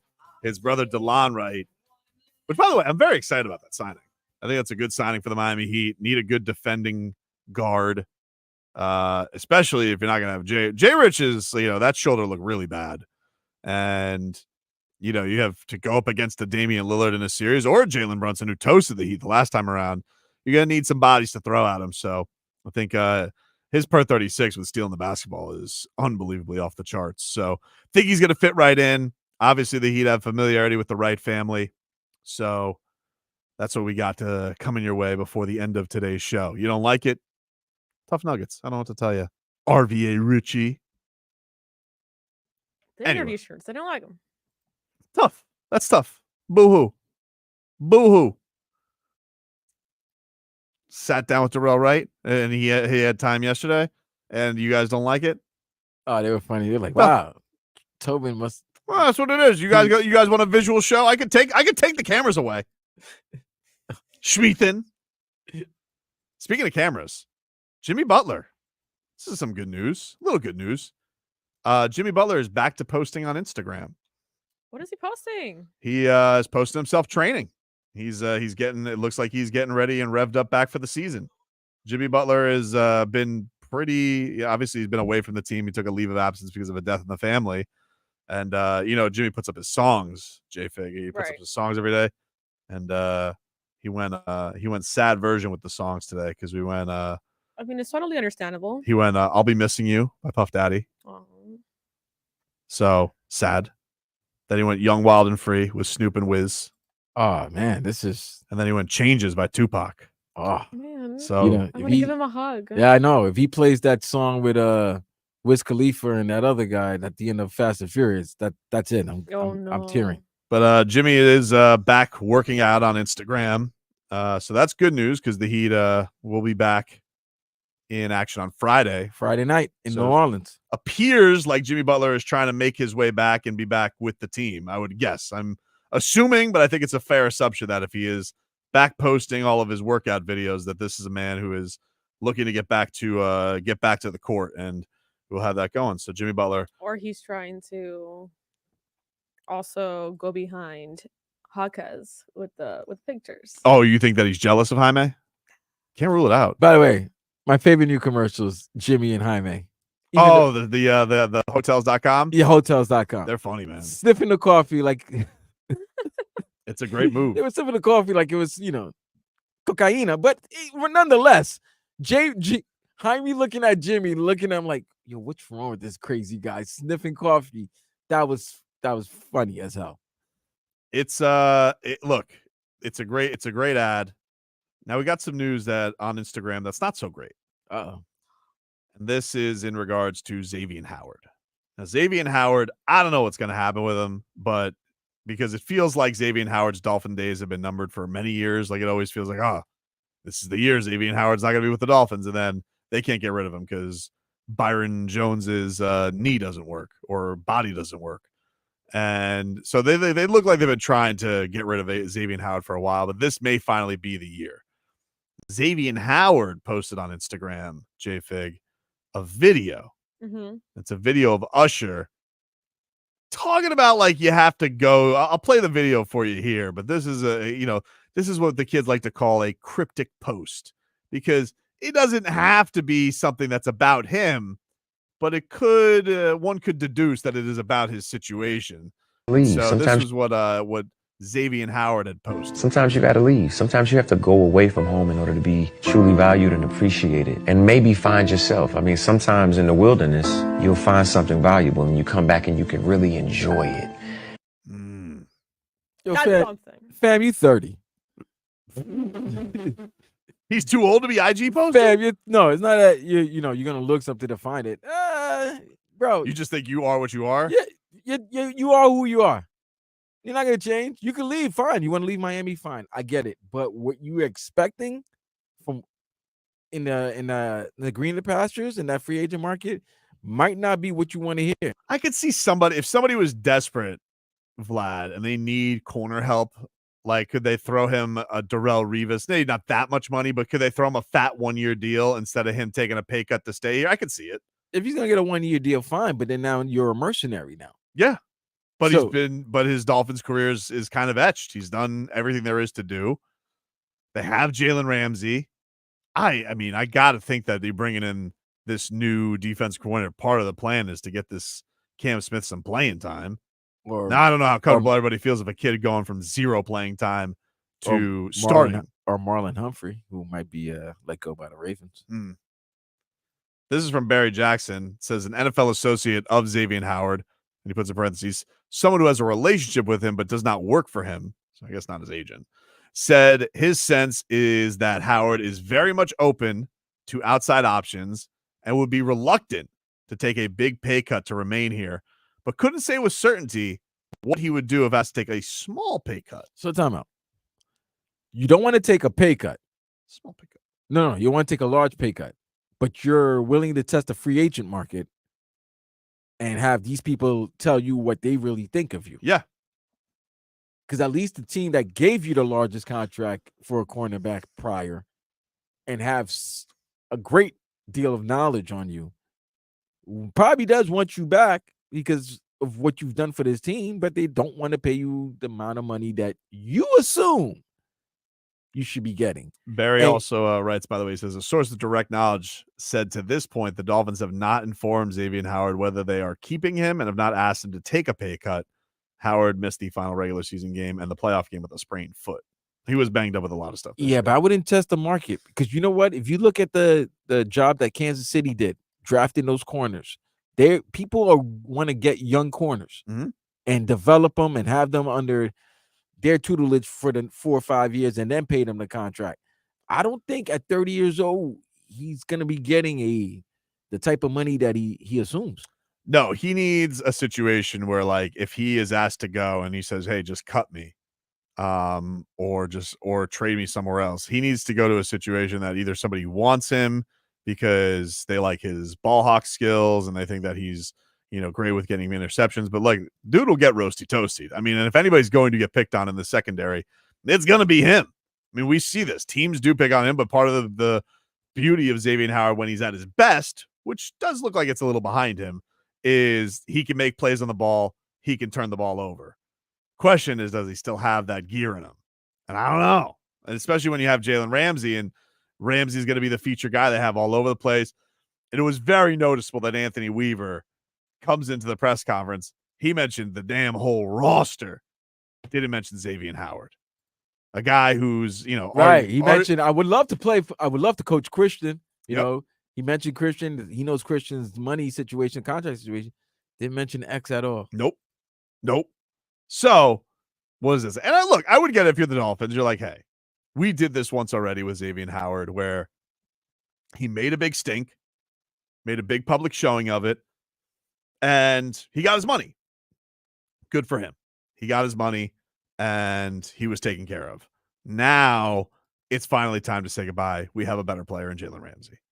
So it's an interesting play, but the Dolphins are going to have some really interesting decisions to make with who they have to pay and who they're going to keep. And a lot of them are on defense because you have the payday coming up for Christian Wilkins.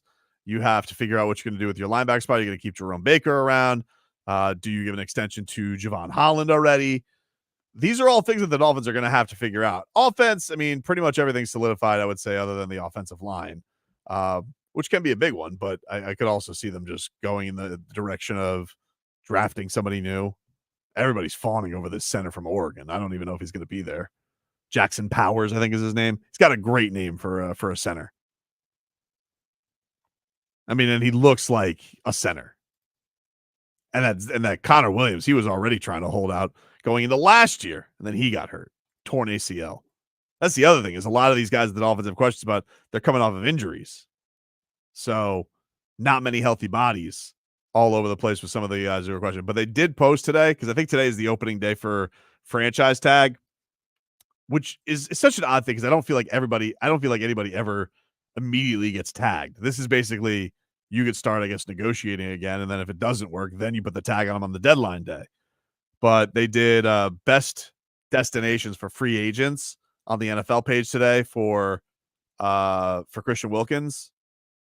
And some teams, they like said this, they're like, oh, Chris Jones staying in Kansas City. We'll see. But for Christian Wilkins, they put Patriots. And I'm not about that. I don't like Christian Wilkins on the Patriots. That would hurt. That would hurt too bad. That would hurt too bad. Could you imagine him grabbing Tua's junk like he does Josh Allen's? I'm not for that. You gotta keep that guy on your side. He plays dirty. Plays dirty. He's a captain of your team. You gotta pay the piper. You played games with him last year. He bet on himself. He got sack numbers. Healthy. Always durable. Zach Sealer and him, BFFs. You got to pay him. Like I was listening to I was listening to Omar on the way in with Joe Rosen. He was saying, well, do you think that Christian Wilkins is worth what you could pay Von Ginkel, Robert Hunt, and I think Connor Williams? My immediate reaction was, absolutely. What are we talking about here? You got to pay your stars. That's what it's about. Who the hell is Connor Williams? You found him. Wasn't even a center when you got him here. Andrew Van Ginkel. Love you, dude. NFTF. Love him. Love him. But he might be gone. Someone else, dude. You just found him. You know? Sometimes you just got to be like, you know what? You got to be like the Heat. You got to be like, you know what? This was a nice run. Max Strus, enjoy Cleveland. That's what you got to do. Von Ginkel, enjoy Philadelphia. He's enjoying. You think he's gonna go? You think he's gonna go where Fangs go? Yeah. Go back to your guy Fangs. He'll be awesome there. They'll love him. He's got the great hair. But you can't lose 94, bro. You can't lose Wilkins. No, you lose 94. Even as a guy who's not a fan of this team, you can't lose 94. No way. You can't do it.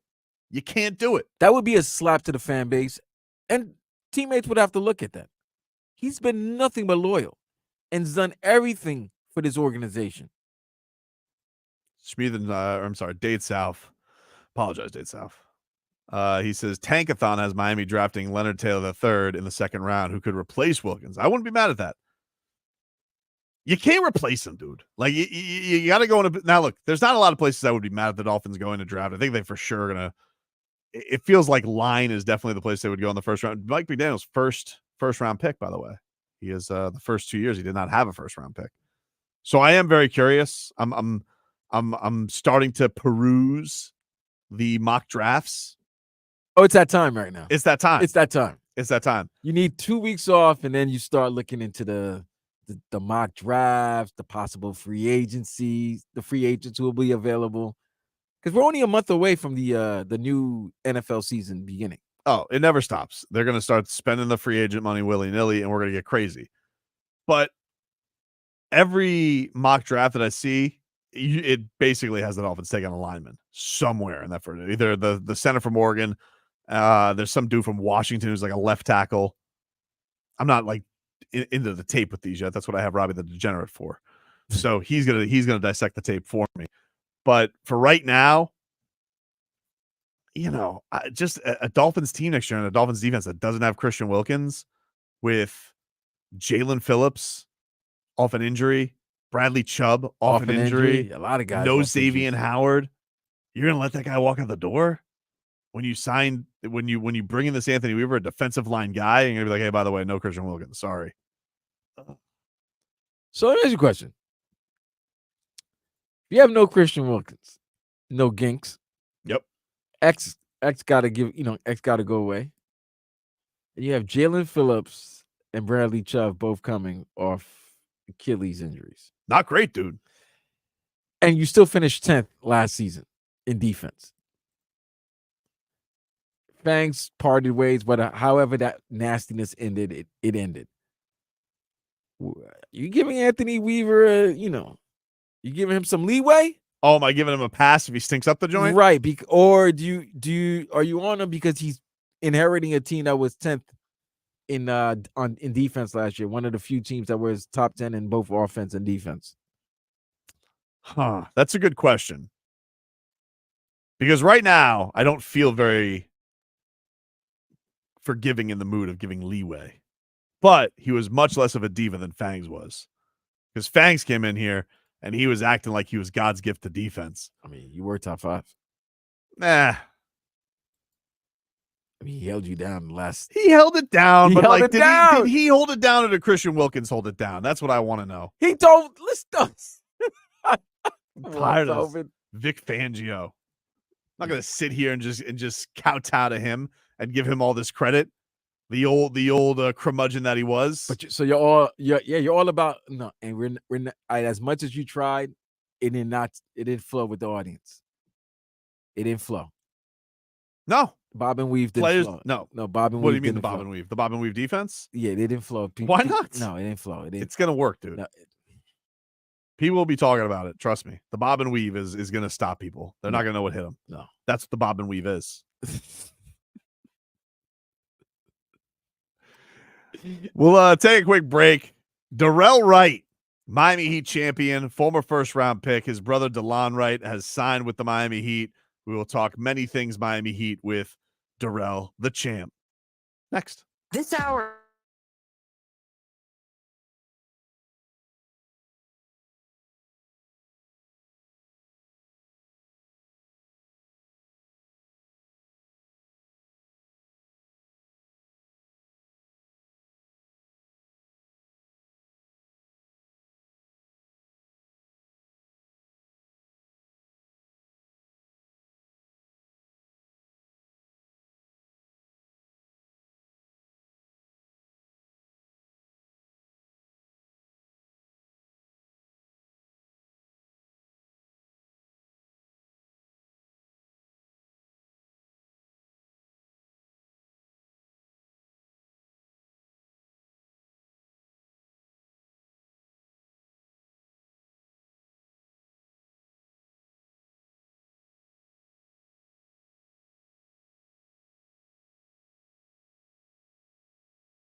Very excited to talk to our next guest. Big news over the All-Star weekend. Miami Heat making a pretty good addition to this squad that is hoping to make a second half run. Delon Wright has been added to your Miami Heat squad.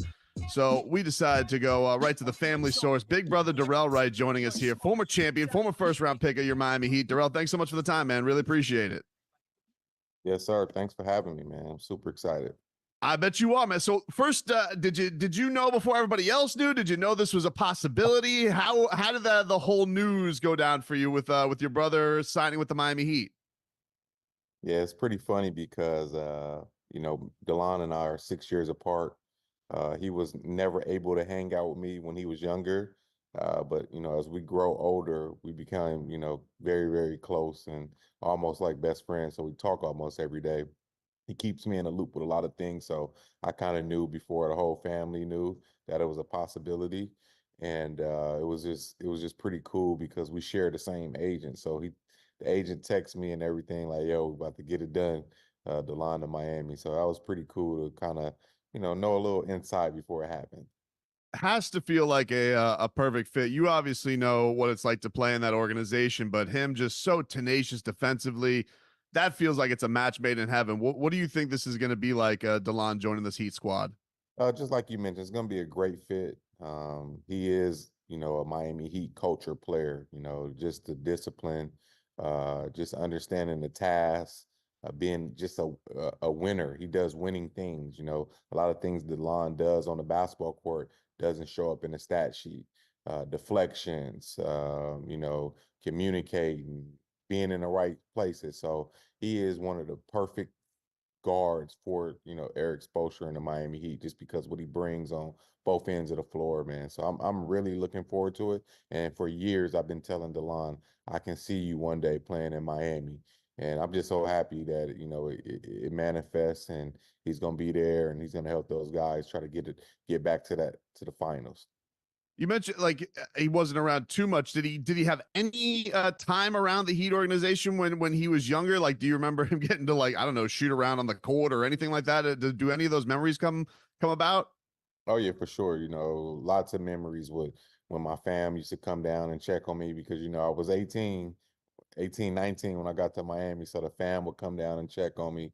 And Delon used to be running around in the family room, running around on the court with, Jay Will kids, Shaq kids. So they have a lot of memories of just being in the arena, being in the family room, being on the practice court. So I know it's gonna be crazy when he gets there and he settles in because, it's just a full circle moment.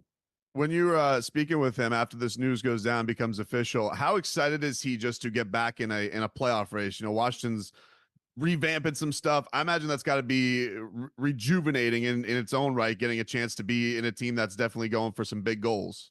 Oh yeah, when you get to this league, especially when you've been in the league for so long, you get some playoff experience. You come into training camp thinking that you're going to get to the playoffs. So, it's a little disappointing, how the season was going for him in Washington. After last year, I feel like, they had an opportunity to get to the playoffs, a lot of injuries. But this year, you could tell it was just a rebuild once Bradley Beal was traded away. So he is excited to, finally be back in a situation where he could play for something. And like I said, Delon is just a winner. He's going to do winning things. So, he's excited and I can't wait to see him out there. Dorell, you were here recently for the Udonis Haslem jersey retirement. How much did you enjoy that night?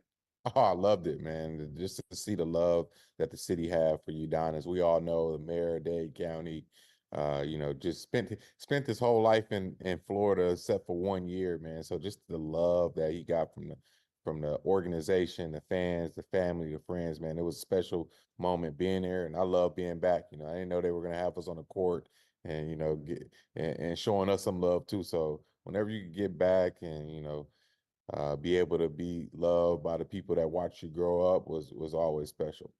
What was it like for you as a guy who's close to UD and close to D Wade and those guys? What was it like seeing that kind of through line for UD? Because so many generations of Heat fans are there because of their tie to him. That must have been an unbelievably cool experience, whether it was on the court or at your dinner beforehand. What was that experience like being with so many Heat players who had that connection with UD? It was great because we all know what UD means to the city of Miami. what he brought to the organization, and just how he brought his hard hat every single night and competed at a high level, beat the odds. If you ask him, he wasn't supposed to be there. So for him to get 20 years out of his basketball career is amazing. And just, what he represents, man. Him, Zoe, D-Wade, you look in the dictionary at Miami Heat culture, those guys' picture is sitting right there. So definitely showed us the blueprint of how to be a hard-nosed working guy and, just compete at a high level. So it was amazing to see the love that everybody came and showed UD. Speaking with Dorell Wright, brother Delon Wright signing with the Miami Heat for the rest of the season after his buyout. Really, really exciting news to have the Wright family back with the Miami Heat. Dorell, I want to ask you about this. The Heat have a young player themselves in Nikola Jovic. Not quite as young as you were when you first came to the Miami Heat, but still came here at 19, is now like going through those ups and downs. Sometimes he gets some time, sometimes doesn't. When you are that young in the NBA, what are the challenges mentally of just wanting to play ball, but maybe the coaching staff saying, you're not ready quite here, you got to polish this up, and I guess the ins outs, the roller coaster of being a young guy who wants to contribute? Yeah, it's part of the game. I've been watching him. I've seen he's had some good games lately, taking advantages of opportunities. But, when you come on a team with a bunch of veterans, especially a team that either went to the finals or deep in the playoffs, it's kind of hard to crack that rotation. But, just the mental toughness you got to have. And I felt like being around Stan, being around Pat, being around Spo, they helped me understand. Oh, Keith Atkins as well. I can never forget him. They helped me understand, like, man, it's a long race. So just keep your head down, keep working, keep developing. And when you do get those opportunities, whether that's 1 minute, 2 minutes, 30 minutes, you got to take full advantage. So if he continue to keep his head down, keep listening to his vets, and just trusting the process, man. I know that's so cliche now, but trust the process and understand that, hey, you're going to get developed. And then in 3 or 4 years, when those guys that's playing 30 minutes a night, you're going to be up there with them and competing with them. So just keep your head down and compete at a high level when you get that opportunity. What's been like for you seeing Eric Spoelstra? You had young Spo. You had first year's head coach Eric Spoelstra. I know you had him on your staff as well, but what's it like seeing Eric Spoelstra now as like big contract extension? I remember D-Wade said that's even more than a contract extension with what he got, but just this type of success, this longevity from the time that you had him when he was young in his coaching career. It's amazing, when you put the work in, and it just goes back to what we was talking about the young fella. You put your head down, you put the work in, and you outwork the guys next to you, you always gonna find success. And Coach Spo, whether that was player development, in the film room, whatever it was, he did it, 100. He did it at full speed. It was never nothing half speed. So to see Spo get rewarded with that contract was amazing because he deserves it. He's one of the best coaches in the league. He's proven that he can win with stars, with some, up and coming stars. And he's just shown the world that, he's one of the best coaches out there just because of the discipline and the accountability that he brings to the organization. How many more Heat games do you imagine you're going to find your way down to now with Delon on the squad? Yeah, I'm probably going to get down there that first week of March. I know that's the first home game. Come show him some love, show him the ropes of Miami a little bit, show him a few of my favorite restaurants, you know what I mean? So, yeah, I'll probably come down there the first week of March just to hang out with him. You mentioned watching Nico a couple times. I guess your impressions of this Heat squad, the times you've checked in on them, what do you make of them? They've seemed like they're starting to find their way a little bit here after some up and downs. What have you made of their season so far? Just like you said, it's just always going to be a bunch of ups and downs. You make a trade for Rozier.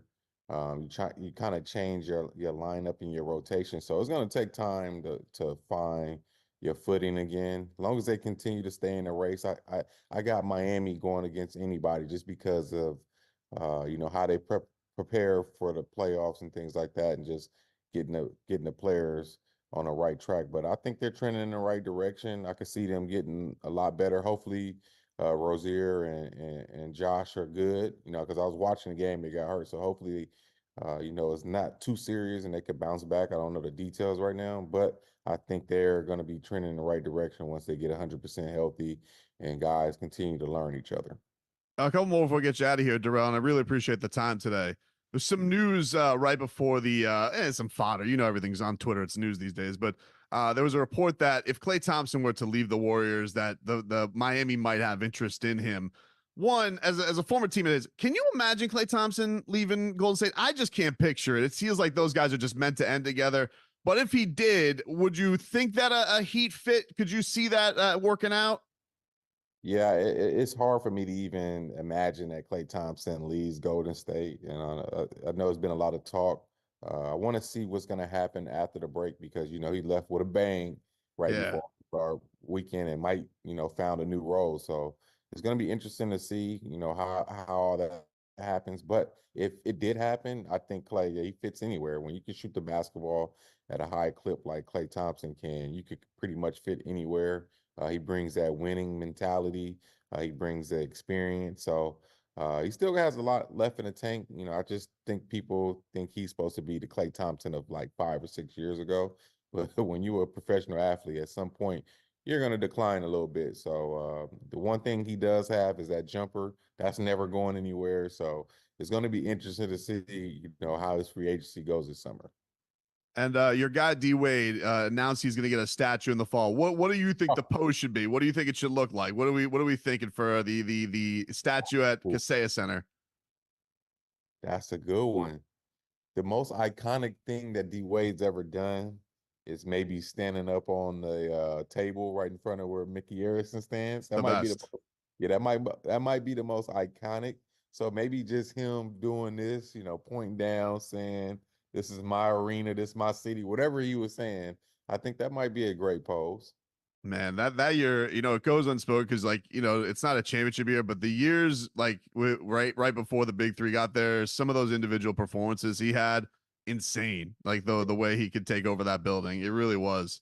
Yeah, it definitely was. It was insane for sure. Dorell, thanks so much, man. I appreciate it. We're excited to have Delon down here on the Miami Heat, and appreciate you giving us some time and some insight into all of it. And hopefully, we'll see you around the arena. No problem. Thanks for having me. See you guys soon.